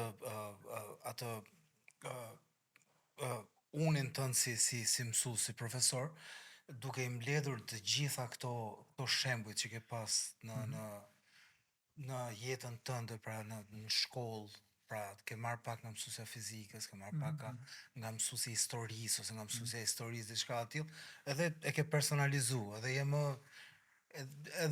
je më pak i rrept, por nga krau tjetër kam përshtypjen, nota herë nuk të fal besoj në vlerësim. Notat unë jam gjithmonë objektiv. Si thon asaj shprehjes kur ja put kokën macës që në fillim, domethënë sa u bëra pedagog, erdhi dikush aty në fakultet dhe erdhi me një listë kushurish që ti vemi do. U prisha me personi që më thash as bëhet fjalë tash që gjithë do i vënë notën që meritojnë. U hap lajmi. U hap lajmi edhe ka thon mësues ato. Edhe në 20 e ca vjet pastaj që kam unë atë fakultet, s'ka ardhur njëri me më thon vej not finale. Kur e pret shkurt që në fillim, ka thënë ato kolegët i paske ca vota nga kolegën në fillim ç'është ky që na ka. Po tamam, ky është ky alien. Prishi punën vëlla. Po pastaj të kuptojnë dhe të vlerësojnë sepse në fillim dyshojnë që kim ke inat mu. Do t'ja bën tjerëve, po s'pa bën mua.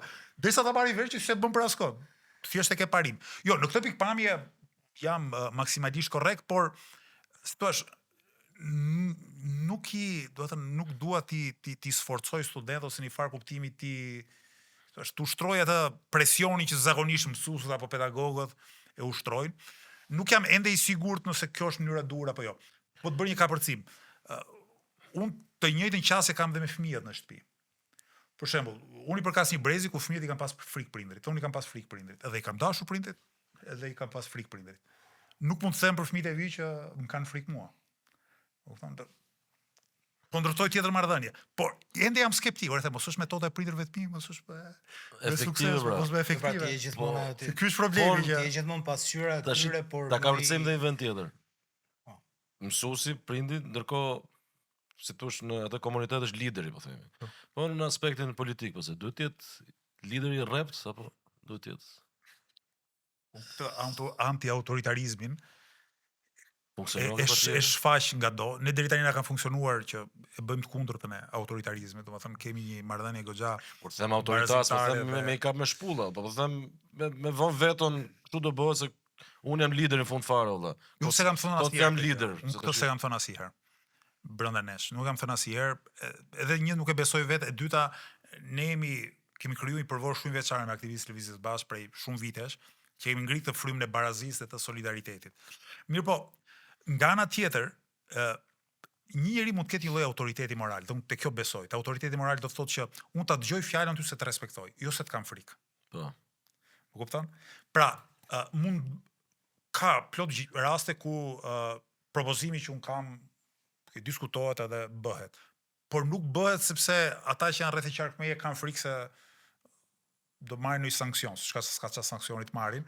Po është në tepër një lloj autoriteti moral që ti e fiton përmes kohës. Domethënë, të peshon fjala sepse njerëzit të respektojnë dhe jo të kanë frikë. Kjo besoj që është shumë e rëndësishme politikisht. Sigurisht që krahasuar me partitë tjera, ne për shembull jemi të ngadaltë sepse respektojmë procedurat, diskutimet, votimet, ndërkohë që partitë tjera njëri thot diçka dhe bëhet, e kupton? Dhe shpeshherë ata janë më të shkathët se ne për të marrë vendime. Për shembull, vetëm për të thirrur një protestë, ne duhet të mblidhemi një herë të paktën, ja 10 veta. E diskutojmë e në fund fare të vendosim. Ndërkohë që një tjetër thjesht i shkrep njërit aty, thotë do ta bëjmë. E zakonisht e bën të parit, s'ka nevojë as diskutoj, as të marr mendim asnjë gjë. Kështu që kjo lloj horizontaliteti si është struktura e partisë? Keni kryesi, kemi një kryesi që quhen sekretariat. Për kryetari që është i zgjedh nga antarësia. Kryetari është një herë në vit i zgjedh? Ne në statutin ton, partitë kanë një herë në 4 vjet. Partitë e tjera një herë në 4 vjet zgjedhin dhe rizgjedhin kryetarin. Dhe gjitha strukturat ne kemi një herë në 2 vjet. Një herë në 2 vjet. Nuk para ka parti që kanë një herë në 2 vjet. Por ne kemi bërë për të qenë më demokratikët e mundshëm në organizim. Ose më demokratik siç duhet, një nga problemet që kemi dalin në listë, zgjidhemi herë në 2 vjet. Një nga problemet që kemi has to kohë është që për shembull na duhet të bëjmë shpesh kongres, na duhet ta bëjmë herë 2 vjet.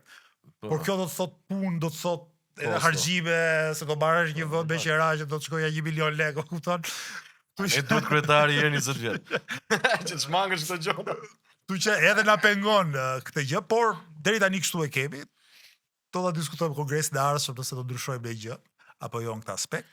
Pra, kemi kryetarin, kemi një këshill koordinues përbërë nga 60 vet. Kemi sekretariat që është kryesja e partisë të përbërë nga 9 vet. Kemi një sekretare organizative që është Mirela Ruko, që është edhe antar e Këshillit Bashkiak të Tiranës, që po themi ka përgjegjësinë kryesore në organizimin dhe në strukturimin e partisë. Unë kam shumë pak kompetenca si kryetar, sepse enka se kemi bërë tillë statutin, dhe më tepër kam këtë rolin e fytyrës publike, domethënë, komunikimit me njerëzit, sepse unë nuk mbaj mend diçka që e kam vendosur unë pa pyetur asnjëri. Nuk në 3 vite që ne jemi në lëvizje triumvirati. Po nuk ka një vendim që unë them do bëhet kështu dhe do bëhet. Nuk e kemi këtë si frymë, e kemi që ta diskutojmë me njëri tjetrin një. Po si ka mundësi, a din njerëzit këtë lloj gjëje, a e ke predikuar shpesh këtë se si funksionon lëvizja ose partia? Ne brenda nesh e dim, antarësia jonë e di. Po, a nuk është e drejtë se për shembull sa herë që bëjmë muhabet me dikë, domethënë bie fjala për lëvizjen bashkë, bie fjala për Arlindjen. E ka pikpamje marksiste thonë. Si ka mundësi? Ndërkohë nga krau tjetër nuk është ashtu. Ky është një keq kuptim që vjen. Pse të lidhesh me vërtet? Pse lidhesh gjithmonë lidhesh? E ke dëgjuar edhe vetë shpeshherë besoj. Po, biles sot vetëm këtë ka dëgjuar. Se kam përshtypjen e lidhem me jo minatorë, jo punëtorë. Fjalimi i fundit i Edi Ramës, që para grupit parlamentar të Partisë Socialiste, më përmendi edhe mua aty, tha Arlind komunistit. Okej. S'është herë e parë që e përdor ai, e përdori dhe të tjerë, kështu kur e përdor kryeministri i vendit, do të më thonë dhe i përgjigje, domethënë kësaj pune. Reklam është gjithsesi. Po, dakor. Por e bën një akuzë të tillë. Tani, kjo akuzë është se pa vërtet, por ka arsye pse hidhet.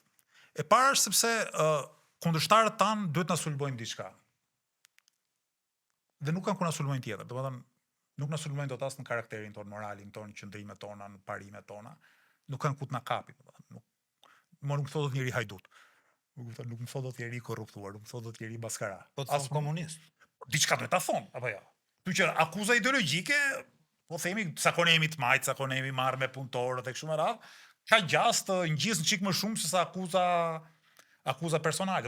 Nëse dikush do më thotë do thot për mua që ky maskaraj u merr para studentëve, un kam pas 3000 studentë deri më sot, i ngrihen të 3000 ata dhe thon gënjeshtar, më kupton, nuk ngjit. Nëse ngrihet dhe thot ai është komunist, kjo është çështje për debat, ose është çështje ideologjie, çështje interpretimi, kjo që mund të gjisë më shumë. Ne duke qenë të majtë dhe Shqipëria nuk ka të majtë mirëfill që nga dekada më parë, prap është një mundësi për të ngjitur. E treta është e përgjegjësia jonë edhe imja, domethënë që duke mos e çarë shumë kokën për ardhmërinë partijake dhe politike, u kemi hyrë debateve teorike të panumërta publikisht. Mund të gjesh shkrime të mia që unë bëj debate intelektuale për historinë e kapitalizmit, socializmit e kështu me radhë, që për shkak të këtij angazhimi intelektual në të shkuarën time, tjerë mund ta thonë këtë gjë. Për shembull, se kam pasur kokën deri 7 vite më parë, për shembull, dilja me bluzën e Che Guevaras vërtet. Ço duke i gjë kështu trendi, si shej rebelimi. E ka pas dhe unë, po. Dakor, po si shej rebelimi, po. Nuk besoj se do ja gjeni në politikani tjetër mbase fotografi. Po njëta gjë. Pok me Che Guevaras. Një që do të sulmojmë si komunist, që bëj këta me profile anonime në rrjetet sociale, nxjerrni foto time të vitit 2010 me Che Guevaras. Ja ta bëjmë më të thjeshtë për shkak. Kohën e Enver Hoxhës për shkak. Si unë e kritikoj. Si e vlerëson? E kritikoj shumë. Kritikoj shumë sepse nga që e dua shumë lirinë si koncept. E ka qenë një periudhë që shtype liria e njeriut, edhe liria politike dhe liria personale. Kur flas për lirinë personale, flas për edhe lirinë bazë, lirinë e ndërgjegjes, lirinë e besimit, lirinë për të dëgjuar muzikën që do. Ne sot duke përfitojmë dot se si shteti mund ndaloj ty të dëgjosh muzikën që do. Edhe atëherë ndodh. U kupton sa e rëndë që është? Sigurisht më. Ajo është e fundit, domethënë, ajo është. Por kur arrin deri këtu, pra që të shkoj puna tek mënyra si vishesh, edhe tek muzika që dëgjon, edhe librat që lexon. Bësh një lloj fundamentalizmi jo fetar, se s'kishte fe, po një lloj fundamentalizmi laik, si ta quajmë. Të arrit pika deri në ndalimin e elementeve bazë të lirive të njeriut. Kështu që kritika ime është e fortë, ndonse pastaj po ta shohim gjithë periudhën 45 sa vite, sigurisht që mund të gjesh edhe gjëra të aspektet modernizuese. Urbanizim, industrializim, por prap, këto tjerat mendojmë peshojnë më tepër, represioni, shtypja, ndrydhja e njerëzve. Për mua këto janë parësore. Kështu që qëndrimi im është pa diskutim kritik, edhe kemi shfaq haptazi, modeli i frymëzimit janë socialdemokracitë e Evropës veriore. Më fal, kam një pyetje. Si Tiranës, 17 nëntori, dita e shklirimit apo dita e pushtimit? Është me Partizanin Erlind. Haro. Unë me Partizanin. Kam lind Tiranë, dhe nuk jam tani nëse Tiranë quhet ai që ka pas dhe gjyshi nga Tirana, atëherë s'jam. Sa lidhje, po në je rrit në këtë habitat. Dialekti që flasësh, dialekti Tiranës. Je rrit në këtë habitat. Ditë shklirimi apo ditë pushtimi? Është ditë shklirimi, edhe them pse. Sepse pavarësisht pasojave pas luftës, nuk do të harruar diçka që aso kohë Shqipëria ka qenë e pushtuar, dhe partizanët kanë qenë ata që në radh parë luftonin pushtuesit e Shqipërisë. Dhe ka qenë një lëvizje për kohën përparimtare. Sikur ata të mos ekzistojnë, Shqipëria nuk do ekzistonte sot. Pasi kur Shqipëria mos kishte bërë rezistencën të kishte luftuar fashizmin, sot gjithë jugun e Shqipërisë do të kishte marrë Greqia. Dhe ky është do të ishte marrë Greqia se do konsiderohej, ti do konsiderohesh e fuqi humbse. Lufta e famshme në Bilishtën, ti do konsiderohesh e fuqi që kishte humbur kolaboracionistët, domethënë me nazistët, fuqi humbse e luftës. Grekët kanë kërkuar mbas luftës dytë botërore, kanë kërkuar jugun e Shqipërisë konferencën e paqes. Siç e kanë kërkuar gjithmonë. Kanë kërkuar dhe kanë pasur mbështetjen e anglezëve. Shumë interesante që anglezët në 45 mos gaboj kanë mbështet grekët që të merrnin jugun e Shqipërisë nga ana diplomatike. Në krah të Shqipërisë asaj kohe për shkak të rreshtimit ideologjik doli Bashkimi Sovjetik, por fatmirësisht dolën dhe amerikanët. Edhe amerikanët thotë jo, nuk mund pavarësisht llojit të regjimit, nuk mund të ketë ndryshime të territorit të Shqipërisë dhe argumenti më i qëndrueshëm ishte që në Shqipëri pushtuesi është luftuar. Okej. Po kupton, kështu që iku pushtuesi i madh, domethënë u shliru Tirana, flas për Tiranë. Po. Për Tiranën. Po më edhe gjithë Shqipëria po. Po pastaj, ai ishte pastaj u vendosi diktaturë. U vendosi diktaturë. U vendosi diktaturë vendase, kuptimin që se ne mund të qym pushtues dhe këta që na qeverisin sot, më kuptimin, se edhe këta të korruptuar janë njerëz që vjedhin. Por që ta konsiderojmë tamam pushtim, duhet të jetë një forcë huaj që imponon vullnetin e vet mbi një territor. Jo forcë. Po forcë brendshme, shko dhe herë, si Partia Komuniste ashtu dhe Balli Kombëtar, së kohë kanë pas popularitet. Më kupton? Popularitet, besoj për mënyrën se si shkoi lufta, mund të arrijë dhe si përfundim që mbase partizanët së kohë kanë qenë më popullor, vetëm për të marrësh numrin e njerëzve që kanë rekrutuar. Pra, konsideroheshin e reja në ato duelin që patën partizanët fituan. Kjo është historia. Fituan, sepse kishin edhe më shumë mbështetje shoqërore. Pastaj ndërtuan një diktaturë, edhe mbështetjen jugoslave. Edhe mbështetjen jugoslave, pra. Edhe jugoslave, Tito, Miladin Popović, Dušan Mogosha. Edhe jugoslave, por edhe angleze, edhe amerikane. Se atëherë këta ishin gjithë. Jo, komunizmi në Europën e dorë është dhuratë e Winston Churchill, domethënë për një të keqe më të madhe që ai. Ajo ishte bota e asaj kohe, bota ishte nazizmi që po bënte kërdin. Normal. Po që nazizmi po bënte kërdin, kush luftonte nazizmin, konsiderojnë krahun e dur. Dhe këta që ishin të parë që luftuan nazistët, pa dhe fashistët pak më herët, sigurisht kishin këtë avantazh. Kishin këtë avantazh historik. Pastaj mund të diskutojmë me nota shumë të forta kritike për atë që të bën.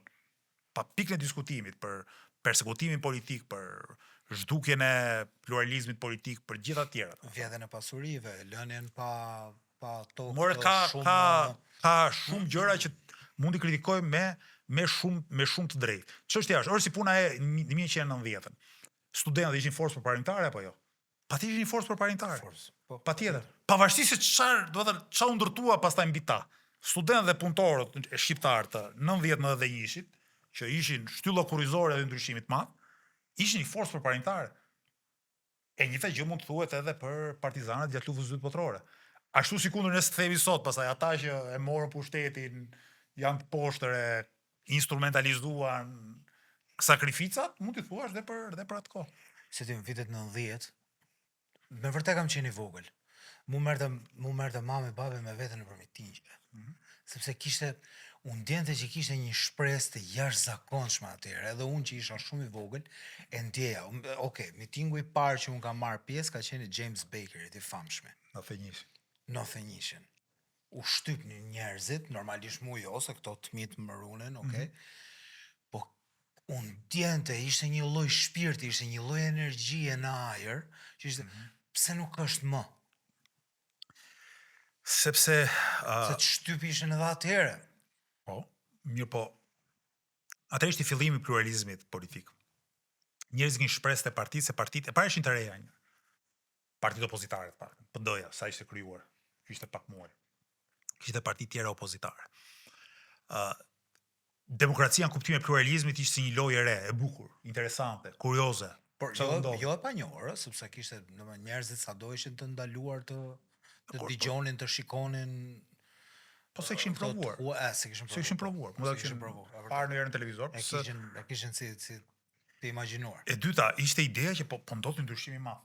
Je pjesë një ndryshimi të madh që mos harro, aso kohë ka qenë jo vetëm shqiptar, ka qenë gjithë Evropa që ndryshonte. Pa ti je pjesë një lëvizje shumë të madhe sa vendi yt. Partitë ende nuk ishin diskredituara. Aso kohë politikanët shkonte me biçikletë në parlament.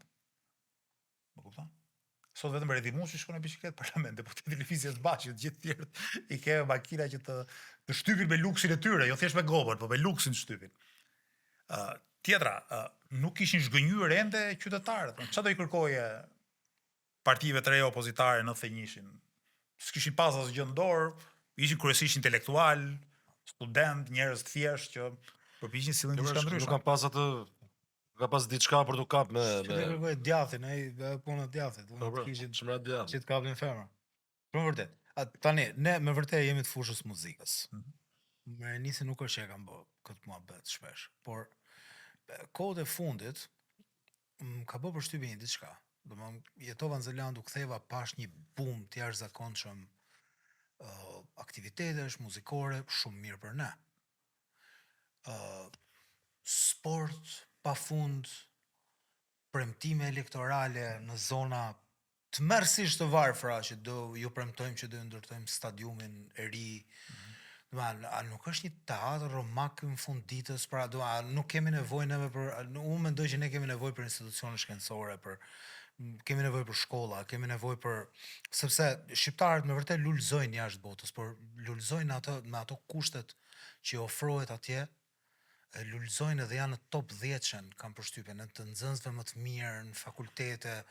A nuk e meritojmë në realisht që të kemi shkolla, të kemi një investim nga ky krau tjetër nga ana intelektuale, jo se ne muzikantët nuk kemi atë intelektin, po kam përshtypjen që është një gjurulldi shumë e madhe. Buk dhe cirk, domethënë. Buk edhe cirk. E vërtet është. Ka një spektakularizim të besoj edhe të mënyrës se si përthithet arti ose instrumentalizohet arti nga pushteti.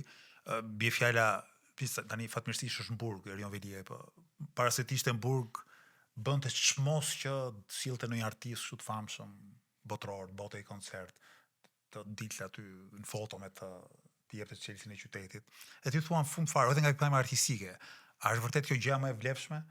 Apo mos do ishte më mirë që ato lekë që shpenzohen të shtoj numrin mësuesve të muzikës ose të një instrumenti nëpër shkolla. Pa të kemi këto që thua ti, infrastrukturën arsimore, kulturore, artistike. Sot fëmijët për shembull, shumë pak bëjnë muzikë në shkollë. Gjithë do duhet të shkojnë në një kurs privat. Pse të mos e kishte shkolla një mësues të paguar me kushte të mira? Që të bënte muzikë aty brenda. A ka mungesë buxheti i shtetit për këto? Ta thash edhe herë, për ne artistët shumë mirë. Pra është shumë mirë organizimi i aktivitetit, mos ma kish kuptoj, po a ka mungesë buxheti i shtetit që ta bëjë edhe këtë pjesën tjetër, pra le ta marrë. Është muzikën, prioriteti, është çështje prioriteti, se nëse ai bën këtë, që të ndërtojë institucionet ose investimin në institucione, rezultatin e jep pas shumë vitesh. Dhe nuk është i dukshëm, nuk bën dot i foto me kursin e violinës, nuk zgjat sa një mandat me fjalë.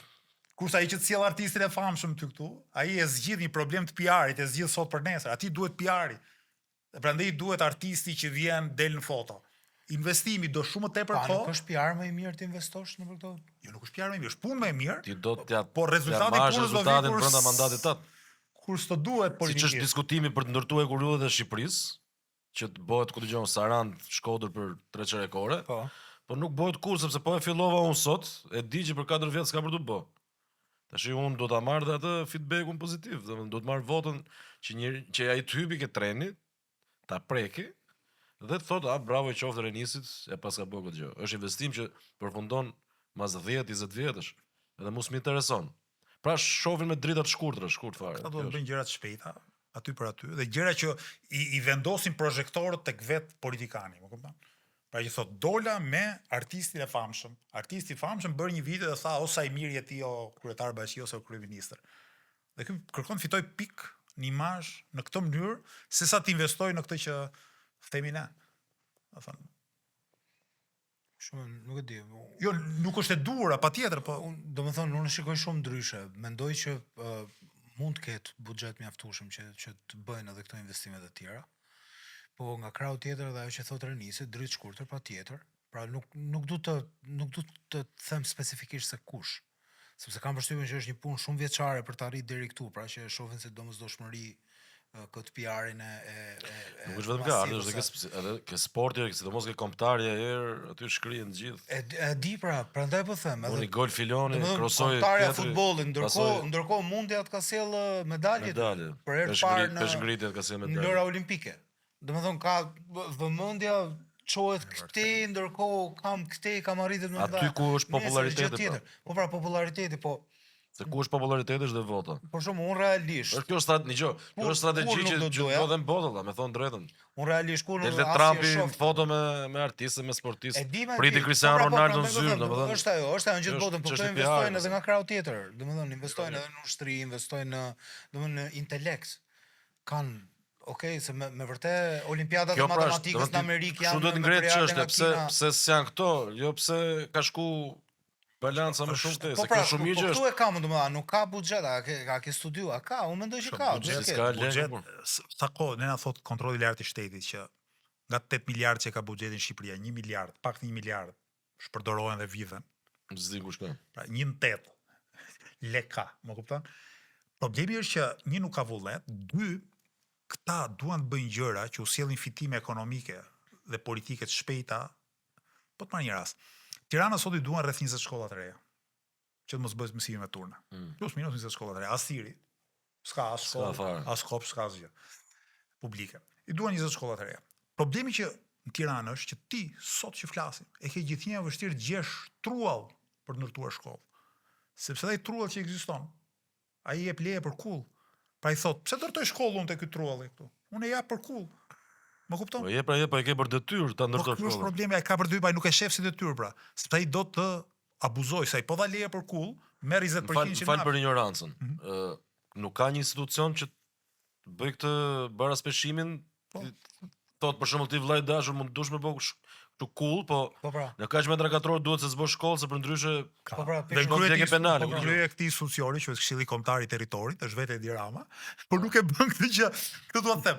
Ta truallin publik e japin, po ju marr një rast, shtëpia e fëmijës, Zyber Allulli. Po do bëhet pallat. Do bëhet pallat. Do bëhet kull. Tani ju thua, ky është truall publik, s'është as privat.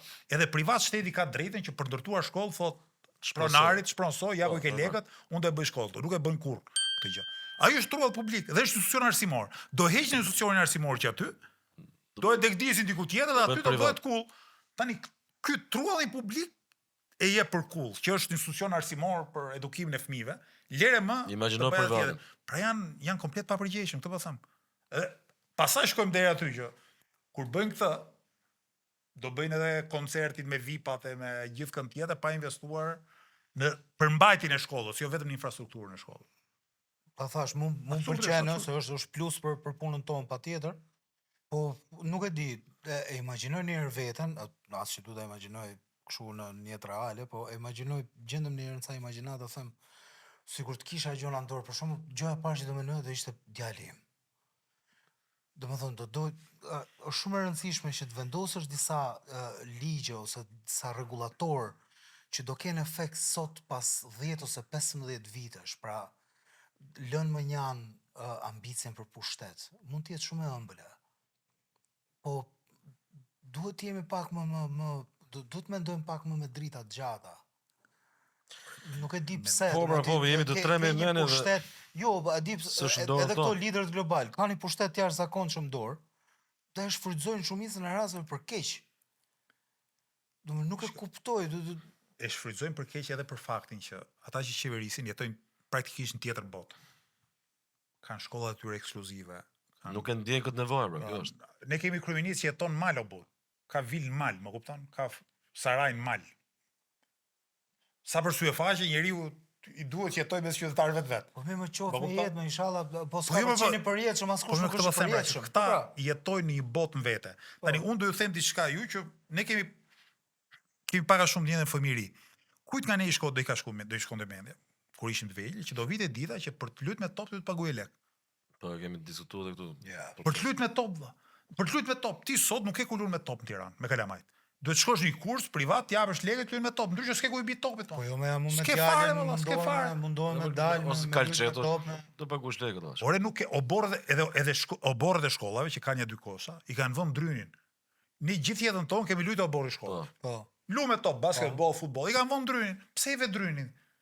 Çfarë do i bësh i fushësh basketbollit? Çfarë do i prishësh ti? Është beton poshtë edhe hekur lart. Nuk e çaj prish. Pra pse nuk ja lek komunitetit, fëmijëve, mundësi që mas dite te oborri shkollës të vinë të luajnë. Nuk e edhe shkolla që është shkollë e kanë mbyll. Po këtu ç'a qëllimi duhet të ketë tani këtu, se këtu s'ka qëllim profitimi. Edi sa banale është?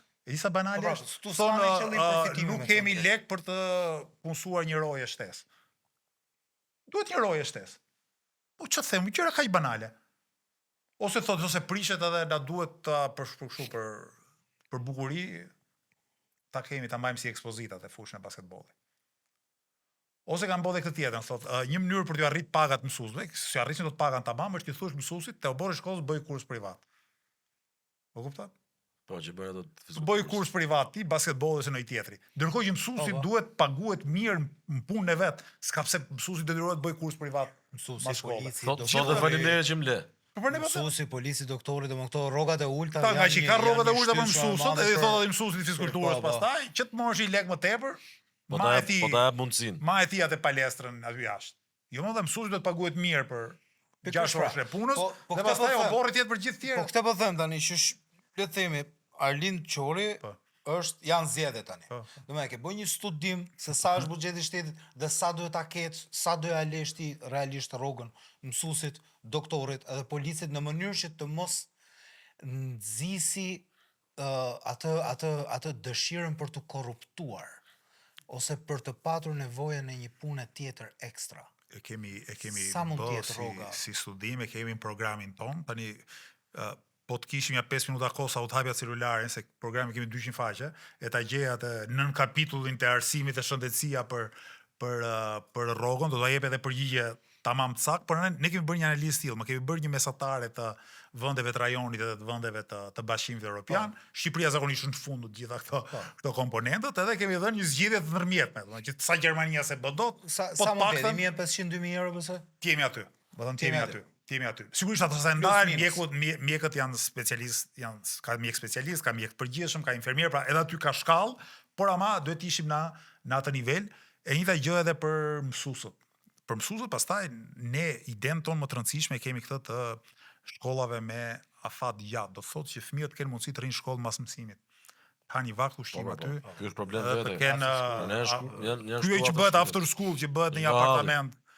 Është nga halli, por s'ka ku të lësh. S'ka ku i lë, ta bëj shkolla me mësues të tjerë, se ai mësues që ka qenë 6 orë me ty s'mund të rri edhe mas se njeri është ai, po duhet të ketë më shumë mësues, duhet të jenë mirë paguar, duhet të ketë shkolla duhet të kenë më shumë hapësira. Shkolla duhet të kenë më shumë hapësira. Se problemi këtu çfarë është që këtu edhe ato shkolla që bëhen nga qeveria shpesh herë bëhen pa respektuar standardet. Po diskutoj me një mësues në një shkollë që më thoshte që kemi problem se nga që kemi shumë nxënës sot, kur dalin gjithë jashtë në oborr, atë orën e pushimit, janë shumë vëlla thotë, bëhet si s'ka as ku rrin me njëri tjetrin. Edhe provun njëri ta bënin ca klasa një ditë dilnin, një ditë mos dilnin, për këto ditë çifte tek, pas e doli psikologu tha jo duhet fëmijët patjetër çdo ditë dalin. Dhe pse vjen kjo? Sepse ti s'ke shkolla mjaftueshëm. Te në vend që ke 2 shkolla, ke një shkollë me 40 veta në klasë. Dhe po që çdo klasë me 40 veta në Tiranë, sigurisht që po dorën gjithë oborr aty si miting pastaj. Është miting, pastaj nuk është me lut. Tani ta bëj pyetje si profesor shkencave politike, po që normalisht ke dieni në sociologjisë, filozofisë e gjitha. Tani e le me një anë shtetin. Nuk funksionon. Okej, le të themi. Pra, ne syti kemi nga shteti, po kështu e do tradita, sepse ne me njëri tjetrin nuk merremi dot vesh. Ka një fenomen. Shpesh vere një histeri kolektive të papar. Nuk du ta generalizoj, sepse nuk janë gjithashtu, sepse ka dhe njerëz që janë shumë të emancipuar nga ana mentalitetit. Dalin jashtë shtetit, atë qesen e çokoladës, atë ambalazhin e çokoladës, e mbajnë xhep edhe presin që ta hedhin te koshi më i afërt i radhës. Vin këtu, kthehen pas atyre 4 ditëve pushime, dhe nga xhami makinës pa asnjë lloj problemi e hedhin. Okej, e para punës. Hapet i grop te lagja, okej, ke marrë telefon bashki, nuk vi, nuk i gjen dot zgjidhje, më thash, nuk më lidhen asnjëne, që më thon sa do të kushtoj nga 1000 lekë të reja për kokë, gjithë secilit le të themi 30 familje, okej, që ta mbulojnë, ta paguajnë dikë që ta mbulojnë, ta bëjnë ato. Do si e shpjegoti këtë pjesën? Se këtë bësh edhe me mentalitetin e masës. E vërtetës. Nuk zbatojnë rregullat e qarkullimit rrugor. Është e frikshme, këtu do të jesh Nostradamus, domethënë unë e di me rregull është që ti kur të ndron korsin, duhet të ndezësh një sinjal që të tregosh, të japësh një indikacion se çfarë korsie do shkosh. Pra ta kem më e forta më kanë para 2 javësh, ishte mëngjes. Okej, çova vesën deri diku me djalin. Edhe pashë një makinë po ecte drejt me, ishim në nas, drejt me, ishte përpara me dhe pas sinjal pas asgjë po mu afronte. Domethënë po afronte, deshte me ndru kursi, ishte me drejtën e vetaj. Domethënë unë do ta kisha imagjinuar, do ta kisha paramenduar se ku do të shkote. Dhe i rash buris e majta, le të themi 4 sekonda. Okej. U friksu, shkoj nga krau tjetër. Po një fytyrë që nuk di se si ta shpjegoj. Ai personi hapi xhamin, më rritën shqip se kështu të xhami. Unë sa hapa xhamin, majta mbyll, normalisht po ta kisha hap xhamin, do shate, do bëta, ku dëgjon. Nuk isha në qefa të ditën mëngjes, po thash po jeve një leksion zotërisë që duhet nezi sinjalin. Leksion neozelandez. Jo, leksion të civilizuar, vlla, ose leksion brenda kodit rrugor. Por ti je në rregull valla. Po më pak keq, a më kupto, edhe ajo fytyra e tij ishte qeroshur edhe ngrys komplet. Domethënë pak keq. Unë isha në faj për atë. Ai ishte shumë drejt. A rregullohen herë këto lloj njerëzish? Ma mbizotrojnë Për të mbizotruar jam se di, po shiko, edhe këtu në shumicën e rasteve përgjegjësia dhe faji i shtetit. Po të marrë një rast. Pse ka trafik? Arsye kryesore që njerëzit do t'i japin makinës? Apo se ka një densi shumë të lartë ndërtimesh, popullsie që vjen prej mungesës planeve urbanistike dhe gjithçka e tjetër, mos funksionimi i transportit publik. Pra, nëse ti, si kjo rrugiza ku u futëm ne me makinë, domethënë, që nxe vetëm një makinë, po ke makina nga 2 anët. Këtu janë kushtet objektive për konflikt. Bingo. Domethënë, shteti ka bërë çështë mundur që 2 njerëz të rrihen në një tjetër. Pastaj vjen përgjegjësia e njerëzve, po shteti ti ka bërë gjitha kushtet gati që ti jesh agresiv, ti jesh i pasjellshëm, ti hedhësh gjëra në rrugë. Pra, përgjegjësia kryesore është e shtetit. Dhe në momentin që ti, shiko, ka dhe diçka që kur shembulli që jepet nga lart është shembulli i abuzimit, i shembulli i kapçat kapës, si thuhet, atëherë edhe ai qytetari aty do të hajt më tani. E ka marrë fera uratën. Secili për vete, më kupton? Ne kemi këtë shprehje interesante, secili për vete, Zoti për të gjithë. Po. Që është tamam përbërëse çdo lloj komuniteti.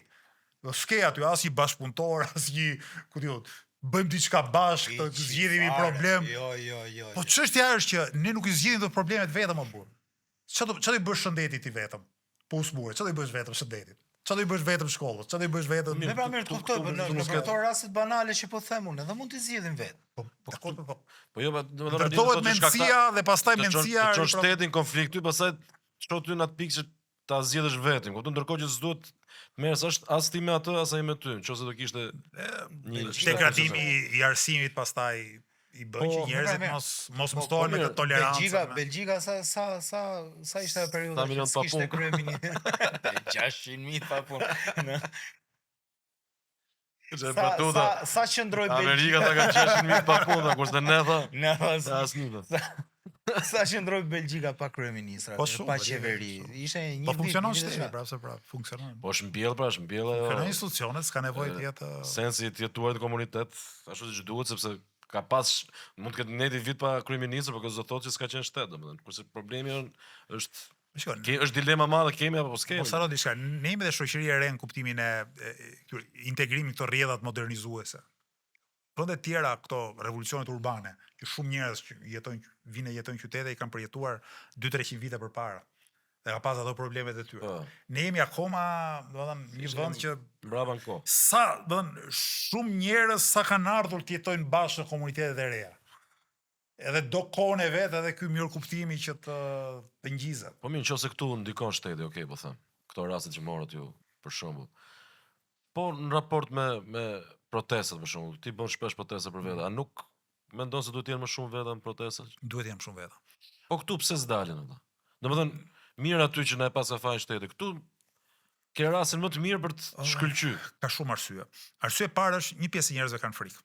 një pjesë akoma dhe me madhe njerëzve mendojnë që është e kotë. Dhe kjo është sfida, kjo është sfida e vërtetë. Atyre që mendojnë që protesta është e kotë, që çdo që të bëjmë në gjëra s'ka për ndryshuar, që ata që janë përballë kanë të gjitha më dorë. Ne sot jemi në një fushat, po mbledhim firma qytetarë, do të çojmë të projekt ligj në parlament, dhe një pjesë atyre që na japin firmën, ora janë dashamirës, bravo ju qoftë. Po ndahesh me atë me përgjigjen, s'ka për të ndodhur asgjë gjë. Ju jeni shumë të mirë, vazhdoni punën tuaj. Po një farë kuptimi harxhoni kohën kot, domethënë. Ky është elektorati i gri, dhe janë sa është elektorati i gri? Është 56 deri në 61% duket, ëh? Tani varet si e. Po për vete elektorati i gri. Tani ama është detyra e një partie që ti bind njerëzit apo burt. Domethënë është detyra jon që atij njeriu ti bëj të kuptoj që mund të bëhet më i fuqishëm dhe mund të lidhet me njëri tjetrin. Po tregoj se ka treguar 3-4 herë si histori. Fushata e parë elektorale shkojmë në një treg, mos ka bëj tregu Dinamo. Shkojmë te tregtari i parë, më mirë pres si se kalon shumë mirë. Unë bojnë vlla me ty jam tha, po s'vija asnjëri tjetër, tha vetëm unë. Po faleminderit, mjafton vetëm ti pa. Rëndësi ka, unë edhe ti dy.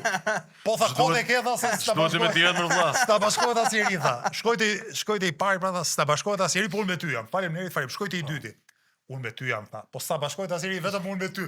Edhe më këndeu 30 veta rresh, që 30 të gjë thosh, dhe i thash funit, kur kisha i kamera unë këtu, do kishe pa që sa shumë jepi. Njerëzit që duan të mirën janë shumë, por nga që u mungon kjo lidhja me njëri tjetrin, thotë unë jam vetëm s'bëjmë këtë gjë. Prandaj detyra e një partie politike është i lidh njerëzit. Pa gjithë ata që kanë dëshirën e mirë, thotë prit se je edhe ti, është ai dhe jemi shumë. Jemi shumë. Ndonse në shtëpi jemi vetëm, po dolim nga shtëpia bëhemi shumë. Mi po është proces. Është proces. Tash kjo është pyetje shumë e sinqertë, ne sinqerisht po flasim gjithë kohës, po është e rëndësishme. Realisht mendon që mund të vish në pushtet të hedhësh gjithë establishmentin, sistemin vetëm? Për vetëm kur them jo vetëm usjeri, vetëm partia ju pra Lëvizja Bashkë, po mendoj. Mendoj sepse njoh kapacitetet tona, njoh nevojën shumë të madhe të shoqërisë për ndryshim. Kuptoj faktin që sa herë që dalim në rrugë më shumë njerëz na përkrahin. Kam lexuar shumë sondazhe të opinionit publik, po t'jap një shembull. Unë u ribëra kandidat për Bashkinë e Tiranës në nëntor, kur pritet kishte zgjedhjet parakohshme në Tiranë, që pastaj janë ulluan sepse gjykata kushtetuese i dha drejt Erion Viliajt. Edhe ktheu në detyrë. Dhe u bë një sondazh nga News 24 në atë kohë, që mua më nxirrte 12.5%. Po. Unë në 2023-shin kam marrë 4.78%. Pra në 2 vite e gjysmë, rezultati ishte pothuajse trefishuar. Çik më pak se trefishim, po pothuajse trefishim. Dhe mua kjo më jep sensin e pritva se po rritemi. Po rritet. Që je rrugën e dur. Jemi rrugën e dur, më kupton? Sigurisht vetëm Tirana, nuk është sondazh për gjithë Shqipërinë. Por ama Tirana është gjithmonë pararoja e ndryshimit. Pastaj kemi edhe shembuj nga Kosova që kemi shumë afër nesh. Mirë, po dojmë Kosovës, ndoshta është më komplikuar gjë se janë si më avangard përsa përket mënyrës si bëjnë zgjedhjet, liria, mosblerja votos, ku dëgjon, domethënë janë shumë faktorë. Dhe Europës, jo vetëm Shqipërisë. Gjithsesi, dhe ato shqiptarë janë dha, ku ti e ke shembull më të mirë aty. Po ta mendosh, Kosova sot është më e përparuar politikisht se ne. Po. Po jo. Mirë po. Për arsye të shtypjes e gjithçka e tjetër. Se ne në Shqipëri kemi që nga 1912 që kemi shtet, mirë keq e ke shtetin tonë. Aty kanë qenë në dhun. Në shumë parametra, edhe arsimor dhe institucional, Shqipëria është përpara Kosovës. Për shkak të historisë tonë, jo për merit një apo një tjetër qeverie. Më kupton? Universitet kemi pasur përpara, e shumë çka tjetër. Pra nga pikpamja e potencialeve, unë besoj që edhe për shkak të historisë ne mundet të jemi jo pas Kosovës, po të jemi akoma dhe më mirë se Kosova. Kështu ka gjë që nuk shkon pra që Kosova sot politikisht është më mirë se ne. Pavarësisht unë ne urojmë gjithë mirë ato, po unë kam dhe ata mash me. Jo, po se e kam super pyetje, se te Kosova më preket, se unë djalin e kam domthon gjysmë nga Zelanda re. Gjysmë shqiptar të Kosovës, pra gjysmë Tiranës, gjysmë Prishtina le. Unë kam shumë qejf Albin Kurtin, them drejtën. Po edhe Memlin, pa tjetër, se respektoj edhe për nga muzika, po edhe dha një shembull të jashtëzakonshëm kur i humbi zgjedhjet, që tha, më vje keq punova për partinë, por nuk besoj që të dalë, do let vi kryetari tjetër, kryevepër ishte. Ti e shpreh që Albinin e ke si shembull, apo jo? E kam dëgjuar. Po, e kemi studiuar dhe është një shembull për të marrë. Paktën në mënyrën se si ka avancuar politikisht. Le të themi. Erdhe në pushtet. Qatë kohës që Albini është në pushtet. Në i shansë këshu për një jo bashkim territorial të mundshëm, se ka shumë probleme, besoj, nga ana e botës. Janë të gjitha mundësitë që Shqipëria të afrohet shumë më tepër me Kosovën, integrohet shumë më tepër me Kosovën nga sot. Bashkimi kombëtar e duan gjithë, kuptimin parim. Okay. Unë shumë pak njerëz njoh që janë kundër ose janë indiferent kësaj gjëje. Pyetja që shtrohet në Shqipëri dhe në Kosovë është: a mund tentohet qofse kostoja e kësaj është izolimi ndërkombëtar? Pra, se kjo është shqetësimi që pasoja, kjo është ajo që edhe ka step Albin Kurti që ka disa vite në pushtet dhe nuk kërse... Pa, nuk ka një mënyrë, le të themi, që të... Mënyra është që ti të bindesh, praktikisht, mënyra është që ti të bindesh fuqitë e mëdha perëndimore ta përkrahin këtë ide. Qofse ato nuk e përkrahin, ti mund të humbësh atë që ke. Sepse qofse ti nuk ke sot mbështetjen e amerikanëve të Bashkimit Evropian në Ballkan, ti pastaj si thon asaj do të heqësh vetullat dhe nxjerr syt. Për të arritur diçka që do të humbësh edhe atë që ke, se ti nuk mund të bësh dot Korea Veriut e Ballkanit, të thonë gjithë pas e smerrëm unë me ty. A doja dalim t'ja mbushim mendjen faktorëve kryesor perëndimor edhe lindor. Pa jo ka të bëjë me raportin midis këtyre fuqive. Pengesa kryesore kanë qenë perëndimorët për këtë gjë. Praktikisht perëndimorët kanë thënë Kosova e pavarur dhe pikë, s'ka më tutje. Pra kjo ka qenë teza amerikanëve dhe Bashkimit Evropian. Paktën në të ardhmen e parashikueshme. Nuk ka filluar akoma të largohet si në të ardhmen e parashikueshme, thot ai, Kosova e pavarur dhe pikë. Madje edhe Kosova e pavarur ta plotsoj pavarësinë, ta njëhet nga të gjitha shtetet, të konsolidoj pavarësinë. Teza që duam më shumë, ata thonë nuk bëhet. Ose po doni ta bëni, ne na keni kundër. Po që ta kemi kundër shumë e vështirë. Jemi shqiptar, ta çojmë deri në fund, edhe nuk na ka shumë qejf të bashkuam, sa ka pas ndonjëherë, kështu që në këtë aspekt. A e ka pas, domethënë historia ka pas. Shumë qefi sikur ta shohim bashkë nga forcat europiane. Po unë mendoj si një formë Commonwealth, për herë të parë Commonwealthin e kanë bërë Lituania me Polonin, pastaj Anglia me, domethënë nuk është që nuk ka ekzistuar ndonjëherë kjo lloj forma të ndërmjetme, mirë po, paktën deri më sot. Keni parasysh që marrëdhëniet ndërkombëtare po ndryshojnë shpejt, kështu që. Po. Askush nuk parashikon dot me saksi që do ndodhi mas 10 apo 20 vjetësh. Paktën deri më sot perëndimorët në blok kanë qenë kundër këtij opsioni, sepse kanë konsideruar si ashpërsues të kontradiktave në Ballkan. Pra kanë pas frikën në një luftë apo në një gjë tjetër, dhe kanë thënë këtu stop. Okej? A mund ndryshoj kjo gjë? Nuk e parashikoj dot, mbase edhe mund ndryshoj nëse Shqipëria dhe Kosova fuqizohen ndërkohë. Pra ti bëhesh shtet që ke më shumë muskuj, ke më shumë fuqi. Sa më i fortë je si shtet, aq më pak ke nevojë për tjerët. Sa më i dobët je, aq më shumë ke nevojë për tjerët. Pra sikur ne t'ja arrijmë në vitet e ardhshme, dekadat e ardhshme që ndërtojmë shtete vërtet funksionale, të zhvilluara politikisht, ekonomikisht e kulturalisht, pastaj do kemi pak nevojë edhe për tjerët, edhe për të marrë lejen e tjerëve, këtë po them. Po Albini ka edhe pasaportë shqiptar. Po. Unë ta thash, unë është nga liderat që ja respektoj më shumë ty, se edhe kam jetuar jashtë, po ti e di si perceptohet jashtë figura e Albinit, shumë i bardhë, shumë i pastër. Edhe Albini? Po, patjetër. Jo, Albini telefon. Po, Albini. Po flet për mua. Tani Albini ka pasaportë shqiptare. Vje voto. Po. A mendon që një ditë bukur, le të themi, heq dorë nga pushteti në Kosovë ose bie, le të themi nuk votohet, edhe vje kandidon në Shqipëri? A mendon që mund të ndodhë?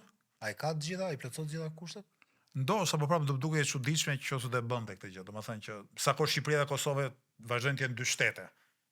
Në këtë pasaportë shqiptare. Po. Domethënë që ta bëj atë gjë do të thotë që s'e di, ka mbaruar projektin, ka mbaruar projektin. Ka edhe këtu. Domethënë është nuk e di, ka disa përfaqësues në Shqipëri, parti nuk besoj se ka të. A do shkaktohet në një tërmet, kam përshtypjen që po, se mund nuk di ta them, di që ti çosh mesazh Albinit, ta pyesësh drejt për drejt. Bër një provë në 2021-shin me kandidat të pavarur, po ndoshta edhe koha ishte, mbasi ishte e parakohshme dhe nuk patëm suksesin e duhur. Nuk di ta them këtë gjë, por ki parasysh diçka, sa kohë ti je kryeminist i Kosovës, ke aq shumë përgjegjësi mbi supe, edhe për shkak se Kosova është një gjendje më të vështirë se Shqipëria në marrëdhëniet me ndërkombëtare, kështu që nuk besoj që ka kohë apo do i shërbente strategjikisht për të, si thua, për të hedhur kokë këmbë në politikën shqiptare, hiq momentin kur mund të ishim afër asaj që po thoshim, Bashkimit Kombëtar. Sa i pasaj do ndryshonte komplet skenën politike dhe gjithçka tjetër, ëh. Po në kushtet ku diun, Kosovës ka një nivel të lartë presioni pasaj për negociatat me Serbinë, për shumë e shumë që ka të bëjë me shtetësinë e Kosovës vet, mua më duket sikur pavarësisht dëshirës nuk ekziston as mundësia që të ndodh kjo. Po gjithsesi nuk janë vendime që mund t'i parashikoj deri në fund. Shkali, ca pyetje kështu nga zemra që më mundonin, pse jo. Po shumë mirë bëna, por. Plus edhe ata që na shohin, ndërkohë që ju po flisin për Elbinu, prapë po mendoja për atë situatën e pak më përparshme, për çështjen e rritjes lëvizjes tuaj. Pra gati trafishim i numrave e të gjitha këto. A mendon se ka një limit dhe pritja e njerëzve, po them, elektoratit, që ju të vini pushtet? Pra, unë në zemë sigur ju votoj juve, kam shpresë, prita 2 vjet, 4 vjet, 6 vjet, 8 vjet, ndërkohë që ju prisit të rrisnin sa më shumë elektoratin tuaj, keni frikë se mund të lodhen disa të tjerë që ju kanë votuar që në fillim dhe lodhen në burr. Thot, o vlla, nuk e di. Bën ja 2-3 llogarime vetë në vetë dhe thot kur do ndodhi. Kur do ndodhi. Keni një, si thosh, një target për sa i përket kohës? Ky është një rrezik që ka çdo parti, domethënë, në rritje. Pra, që rritja duhet të jetë edhe qëndrueshme, po duhet të jetë edhe e shpejtë, edhe objektiva duhet të realizohen në një kohë që është që në bashkë karikullum edhe elektoratin, sepse ti thuash dikujt, po mbështeten mua mbas 30 vjetësh ne do ndryshojmë Shqipërinë. Pikërisht. Sigurisht një pjesë thotë edhe 50 vjet presë. O e bëjmë siç duhet ose s'ka vlen asgjë tjetër. Edhe unë besoj që një pjesë e konzervueshme mbështetësve tanë e kanë këtë qasje, domethënë, në kuptimin që sado kohë duhet, sa kohë është gjë e drejtë, o do e bëjnë tamam ose hiç fare. Gjithsesi, unë prapë mendoj që nuk do kemi nevojë të presim shumë, sepse situata politike në Shqipëri po precipiton. Ore, kush e mendonte në qershor të 2025-s? Një muaj mbas zgjedhjeve, që Edi Rama do ishte në këtë vështirësi që sot. Ndërkohë që perceptoi komplet e kundërta. Ore, mendoj që këto me 83 deputet, ky tani do ja lër pushtetin djalit, më kupton? Në sinjale ka pas. Po edhe jo, po kur ti shef rezultatin, mori zgjedhje 83 deputet. 83 janë shumë, por domethënë dhe disa muaj më pas zëvendës kryeministrja, ministra, kryetari i bashkisë, drejtor të rëndësishëm, saqë është bërë gjind në çdo fjalim ai sulmon prokurorët dhe gjykatësit, që do thotë ata janë qepur pushtetit në mënyrë që ky s'po përmend as veten në sulmet që jep. Dhe nga ana tjetër indinjata e njerëzve, mblefi i njerëzve, padurimi i njerëzve është në maksimum. Kështu që gjërat mund ndryshojnë aq shpejt, saqë mua nganjëherë më duket, po sikur vala ndryshimeve të është shpejt, a do jemi ne gati për përgjegjësinë që mund na japin njerëzit. Po është dhe ky skenar. Siç është skenari 30 viteve, është skenari i pak kohe. Dakor, po kjo ku gjithçka ti mund të nxjerr dhe po të marr vetëm një shembull. Kriza ekonomike e ka ngrit Sirizën si parti për punë 2-3 vjetësh nga partia 3% në partia 35-40% në Greqi. Pra praktikisht populli grek u tha ju tani do qeverisni. Edhe problemi i parë i tyre është që po çfarë do bëjmë ne tani se ne jemi partia 3%, domethënë ku do i gjejmë kapacitetet njerëzore për të qeverisur. Kështu që në periudha krizash, këtë do të them, gjërat mund ndryshojnë shumë shpejt dhe s'ke nevojë të presësh 30 vjet. Kjo nuk do të thotë që me do e mos do ndryshojë kështu siç themi ne, do fitojmë ne, ashtu. Politik nuk është asgjë e sigurt. Por kjo i përket pjesës që ndodh jashtë se thosh përpjekjeve të juaja. Ju a keni në plan, domethënë se ças mundohet, mund vjedhë përmbytjen të madhe, jeton vetëm partia juaj dhe fitoni, kupton? Nuk ka gjallë kjo që mbyten të gjithë politikanët edhe kjo është pjesë sepse ne që jetojmë me njerëzit dhe mbytemi të parë. Shkak se ju keni bërë diçka i plan konkret. Po ndodhi përmbytja e madhe, po thoja, ne do mbydhemi bashkë me njerëzit se jetojmë ato lagje normale, nuk e të... Kush e ka emrin me H, për to, për shumë. Varë, më të kete... Me alfabet. Jetë shumë dhe paracaktuar, jetë me vullnet hynor. Sigurisht që po flisja për një krizë e cila është krizë jo vetëm e qeverisjes, kuptim në raport me drejtësisë, po edhe krizë e legitimitetit, do të thotë krizë e papranueshmërisë që të rritje që shoqëria ka në raport me këtë që qeverisin. Dhe ky është edhe si rezultati punës që ne bëjmë. Pra, ti i kundërvihesh të keqes sa kohë ti ke shpresë diçka më e mirë mund ndodh. Pra, kur njeriu i drejton gishtin e Tiranës, e thotë, "Ore sa kryeminist i korruptuar je."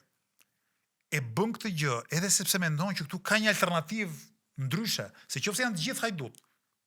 Mos harxho frymë mund t'i thuash atij hajdut, se edhe ai që do zëvendësoj si ai do jetë.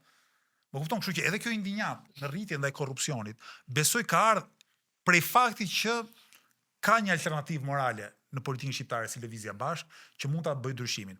Ne në zgjedhjet e fundit nuk kemi marrë shumë vota. Kemi marrë 25.000 vota, një deputet.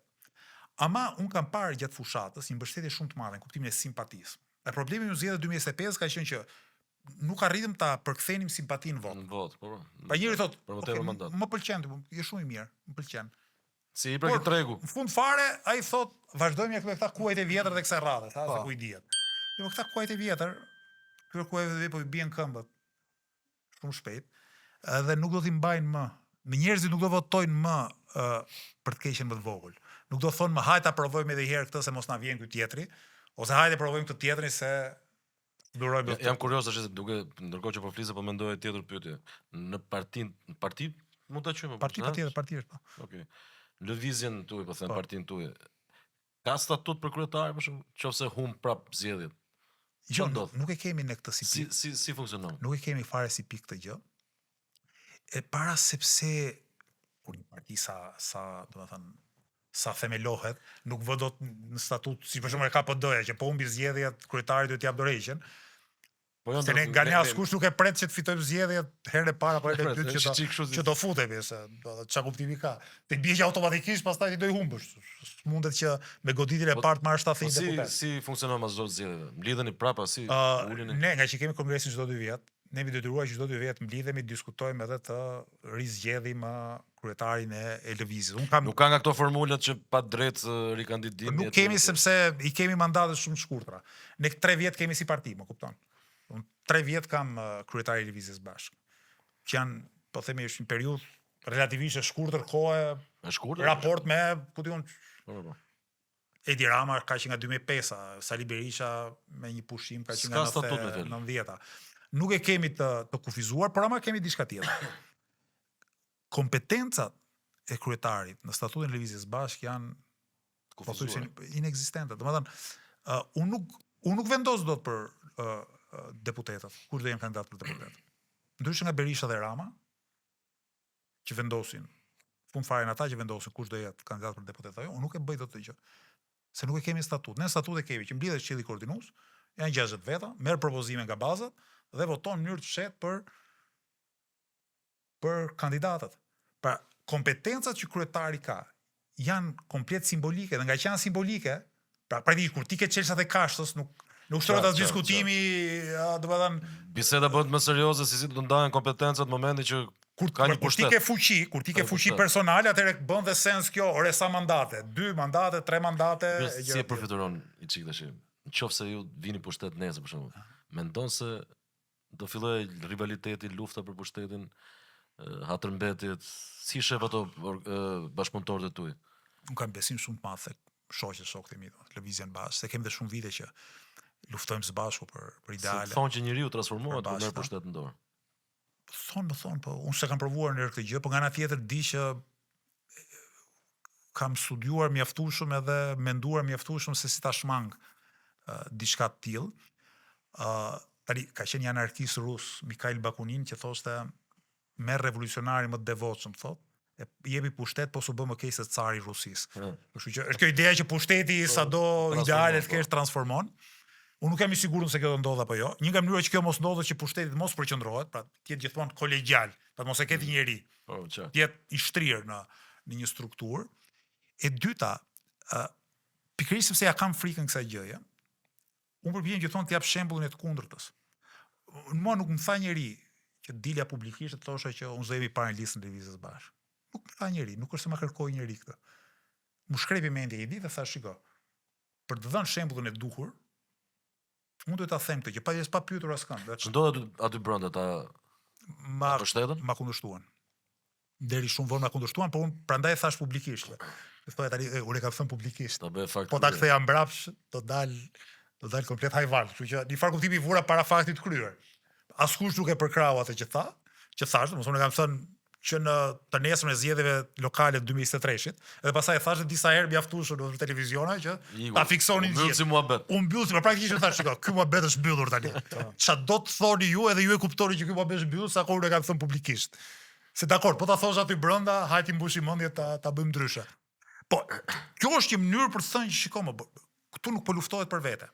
Dhe unë kam dhe autoritetin moral për t'i thënë një tjetri që kërkon pushtet për shembull, personal apo kërkon privilegje personale, them orti. Sotria shoka ç'a jeti. Tani ti e kupton që unë jam kryetari juaj edhe kam hequr dorë. Si kërkon ti? Këtë gjë. Po, në momentin që t'jap shembullin, pra që unë nuk shkoj tek privilegji. Unë heq dorë nga privilegji, nuk mund ta kërkosh ti privilegjin. Se mua më ka besuar antarësia e partisë, më kanë besuar qytetarët, e prap dua të jap shembullin për të mos e përfituar privilegjin. Dhe kjo është edhe një shkurajim për atë që po thoje ti që mos ket nesër luftë brylash, egosh, pse ti, pse unë. Po do japësh vetë shembull. Do japësh shembull pra që është turp ta kërkosh për veten, është turp të, si thua, ta abuzosh apo të kërkosh lavdi personale. Ti këtë moment që flasim je në politikë Arlindi kundër të gjithëve. Se ti nuk pranon të bësh as aleanca majt, as djathtë, as me të rinjt, as me të vjetër, me asnjë. Po unë tash pikërisht se kështu kam shumë nevojë të dëgjoj nga ty, minimumi 2 emra nga PD-ja dhe 2 nga PS-ja, nëse mundesh, që ti vlerëson, që janë me integritet dhe meritojnë të jenë aty ku janë, ndoshta edhe më shumë se janë aktualisht. Ndoshta edhe kryetar partish, të atyre partive që ti si ke që e fare. Unë do të përgjigj. Ke emra? Unë do të përgjigjem ty siç u përgjigj Roberto Benigni, Adriano Celentanos, para një 15 vitesh kur bënte Celentano një spektakël. E ftoi Celentano e Benignin edhe tha, ti Roberto, tha, e kundërshton gjithmonë Berlusconin, e kritikon shumë, tha, po. Me siguri tha Berlusconi do të bëjë një punë të mirë, se s'ka mundësi tha kryeministri gjithë këto vite vetëm të këqija ka bërë, po tha Benigni do të bëjë një punë të mirë patjetër. Po mirë, na thuaj çfarë punë të mirë ka bërë. Do ta them, tha ja prit mendojmë çik, edhe ka ardhur çerekore vërdalla për studio, nuk do menduar pa gjetur dot asnjë gjë të mirë. Që kam frikë dhe unë do vi çerekore vërdall këtu. S'ka fare.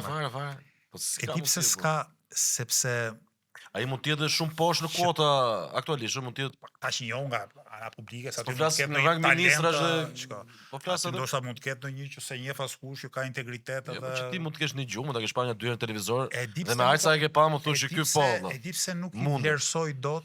Ora aty tek tuk mund të ketë njerëz të përgatitur për fushën e vet. Por nuk po flasim për këtë, po flasim për lloj integriteti politik, pa jo thjesht jetë specialist i mirë i ekonomisë. Sa ti mund të jesh edhe një korruptuar, mund të jesh specialist i mirë.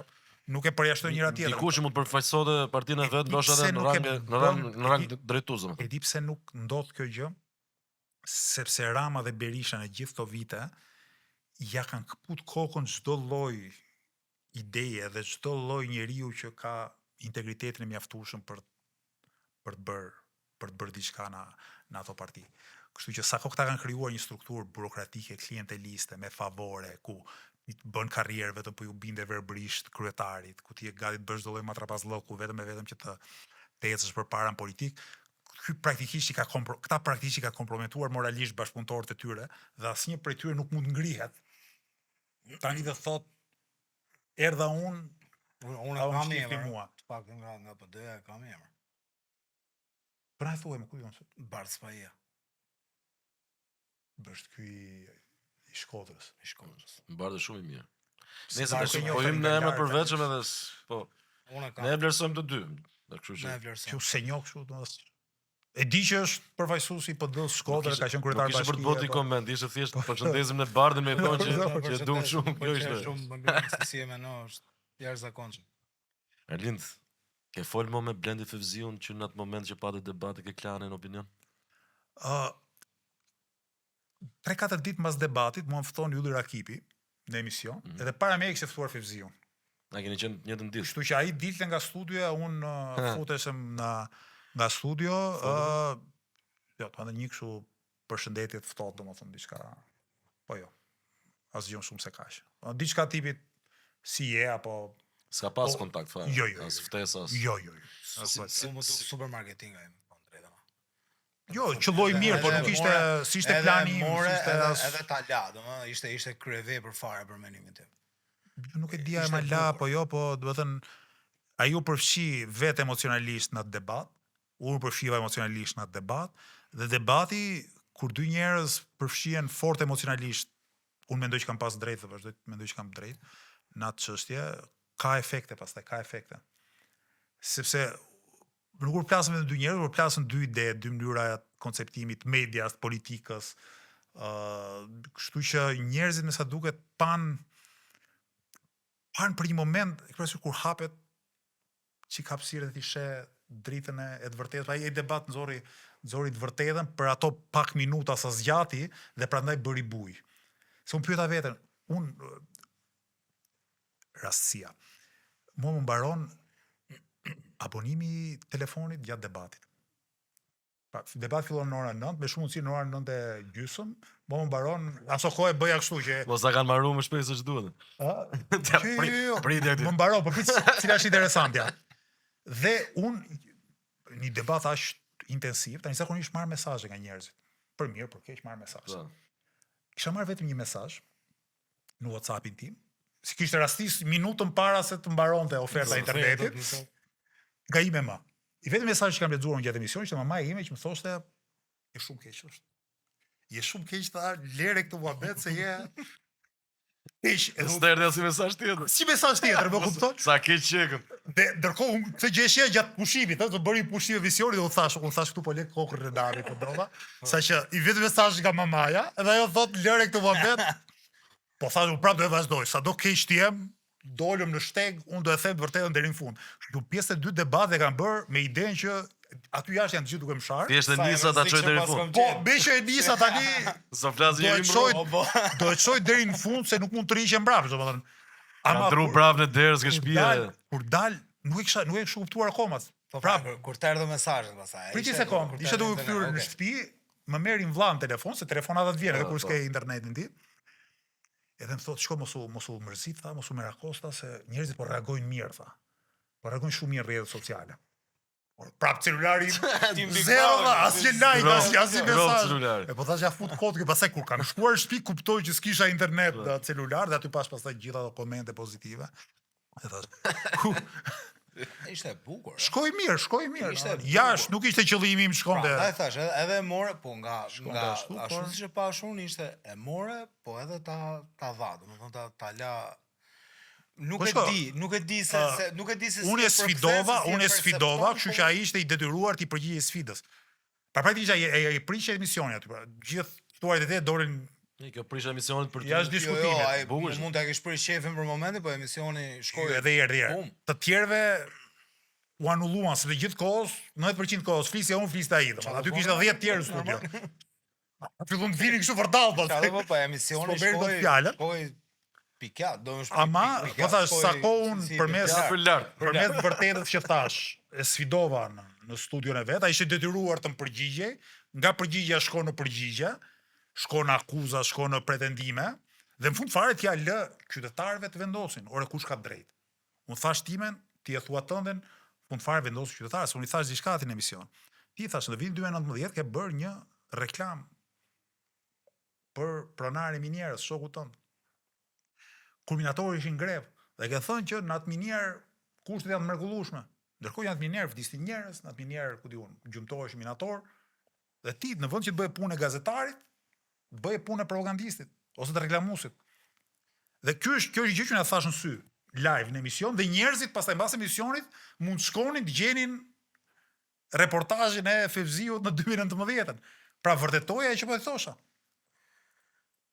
Mendon se po e vun kurriz apo jo? Këtë censurën ndaj mediave në përgjithësi? Patjetër që ka kosto. Shumica e mediave. Jo për asaj që ndodh me Fevziun, jo. Jo për gjitha. Ose nuk ka ndodhur me Fevziun, s'është Fevziu. Ka ndodhur për shkak të qëndrimit që kemi ne kundër oligarkëve. Dhe oligarkët shumicë raste janë pronarët e televizioneve ose janë sponsorizues të televizionit përmes reklamave. Është nevojshme që duhet të jesh prezant patjetër se sot jetojnë në epokën e TikTokut, Instagramit, gjithë kanë telefonin. Mund ta kompensosh disi mungesën e kohës televizive, mos harro diçka. Një pjesë e popullsisë ende është e lidhur mbas televizorit. Po të rinj, mosha mesme, shohin rrjetet sociale, por televizioni është ende, po themi, mjeti kryesor i komunikimit për njerëzit 50-60 vjeç e sipër. Për që ti arrish ata duhet televizion. E dyta, televizion rrjetet sociale riprodhojnë dhe fuqizojnë njëra tjetrën. Por kur del televizor, kjo pastaj riprodhohet në rrjetet sociale dhe na sjell. Dhe ne jemi praktikisht si ai boksieri që lufton vetëm me një dorë. Ose si Beckenbauer në atë ndeshjen e famshme vitit 70 që ai kishte dorën e lidhur dhe lumte gjysmën finale mos gaboj të botrorit. Në këtë kuptim kjo na pengon, por është një kosto domethënë e parashikueshme, se ne e dimë që po bëm këtë që bëmë, po tham këtë që tham, themi patjetër që do ketë reagim nga ana tjetër. Zona e bën njëri mbar. Erlind, faleminderit shumë që erdhe. Biseda ka shku gati 2 orë, 1 orë e 53 minuta. U kënaqem. Ishte nësi Igu fluturoi koha me thënë drejtën. Unë ju thash edhe kur po vinim bashkë këtu, që vi me shumë qejf, një bisedë si ju, përveç se ju komplimentoj për podcastin që bëni, po fakt që jeni artist më ndihmon dhe mua të shprehem më mirë. Sepse kur shkojnë emisione politike, siç ju thash, janë 5 pyetje që bën gjithë gazetarët në çdo emision. Praktikisht janë 5 pyetje. Formuluara ndryshe për 5 pyetje. Kush vodhi, ç'a i tha ky, ç'a komenti i keti, pse bashkoheni ju partitë e reja. Siklet ishin po kush vodhi sa rromet pyetne. Pra, janë 5 pyetje për besë, janë 5 pyetje që bëhen çdo televizion. Se kishin pyetje këtu, na iku nga mene. Në çdo televizion, çdo gazetar patkeqësisht për shkak të mënyrës së strukturuar debatit në Shqipëri bën vetëm 5 pyetje. Dhe ty të përgjigjesh gjithmonë 5 pyetjeve. Në çdo emision që shkoj unë, po them edhe herë. Tha Rama këtë, ç'a përgjigje ke ti? Tha Berisha këtë, ç'a përgjigje ke ti? Kur do integrohet Shqipëria në Bashkimin Evropian dhe pse s'bashkoheni ju partitë e reja? Kto janë pyetjet që shqyr asnjë nga këto nuk bët ju. Dhe pikërisht se ju vini nga bota e artit, e shihni politikën me një këndvështrim komplet ndryshe, edhe pyetjet që më bëni më sfidojnë që A unë ndjeve mirë se kjo ka rëndësi. Kur do ta bëjmë prapë. A e vazhdojmë 2 orë tjera. Ju falenderoj shumë se u kaluam mirë. Çuna i kuriozitet kot, shqetësi. Rastësia. Maroj. Kompjuteri im ka dhe 1 GB free thot kjo. Fuck yeah. Kufi. Domethënë jemi fiks. Tash let bllokohet fare, domethënë punë modhe. U kry ky podcast, faleminderit shumë. Faleminderit. Ladies and gentlemen, episodin tjetër. Ciao. Peace.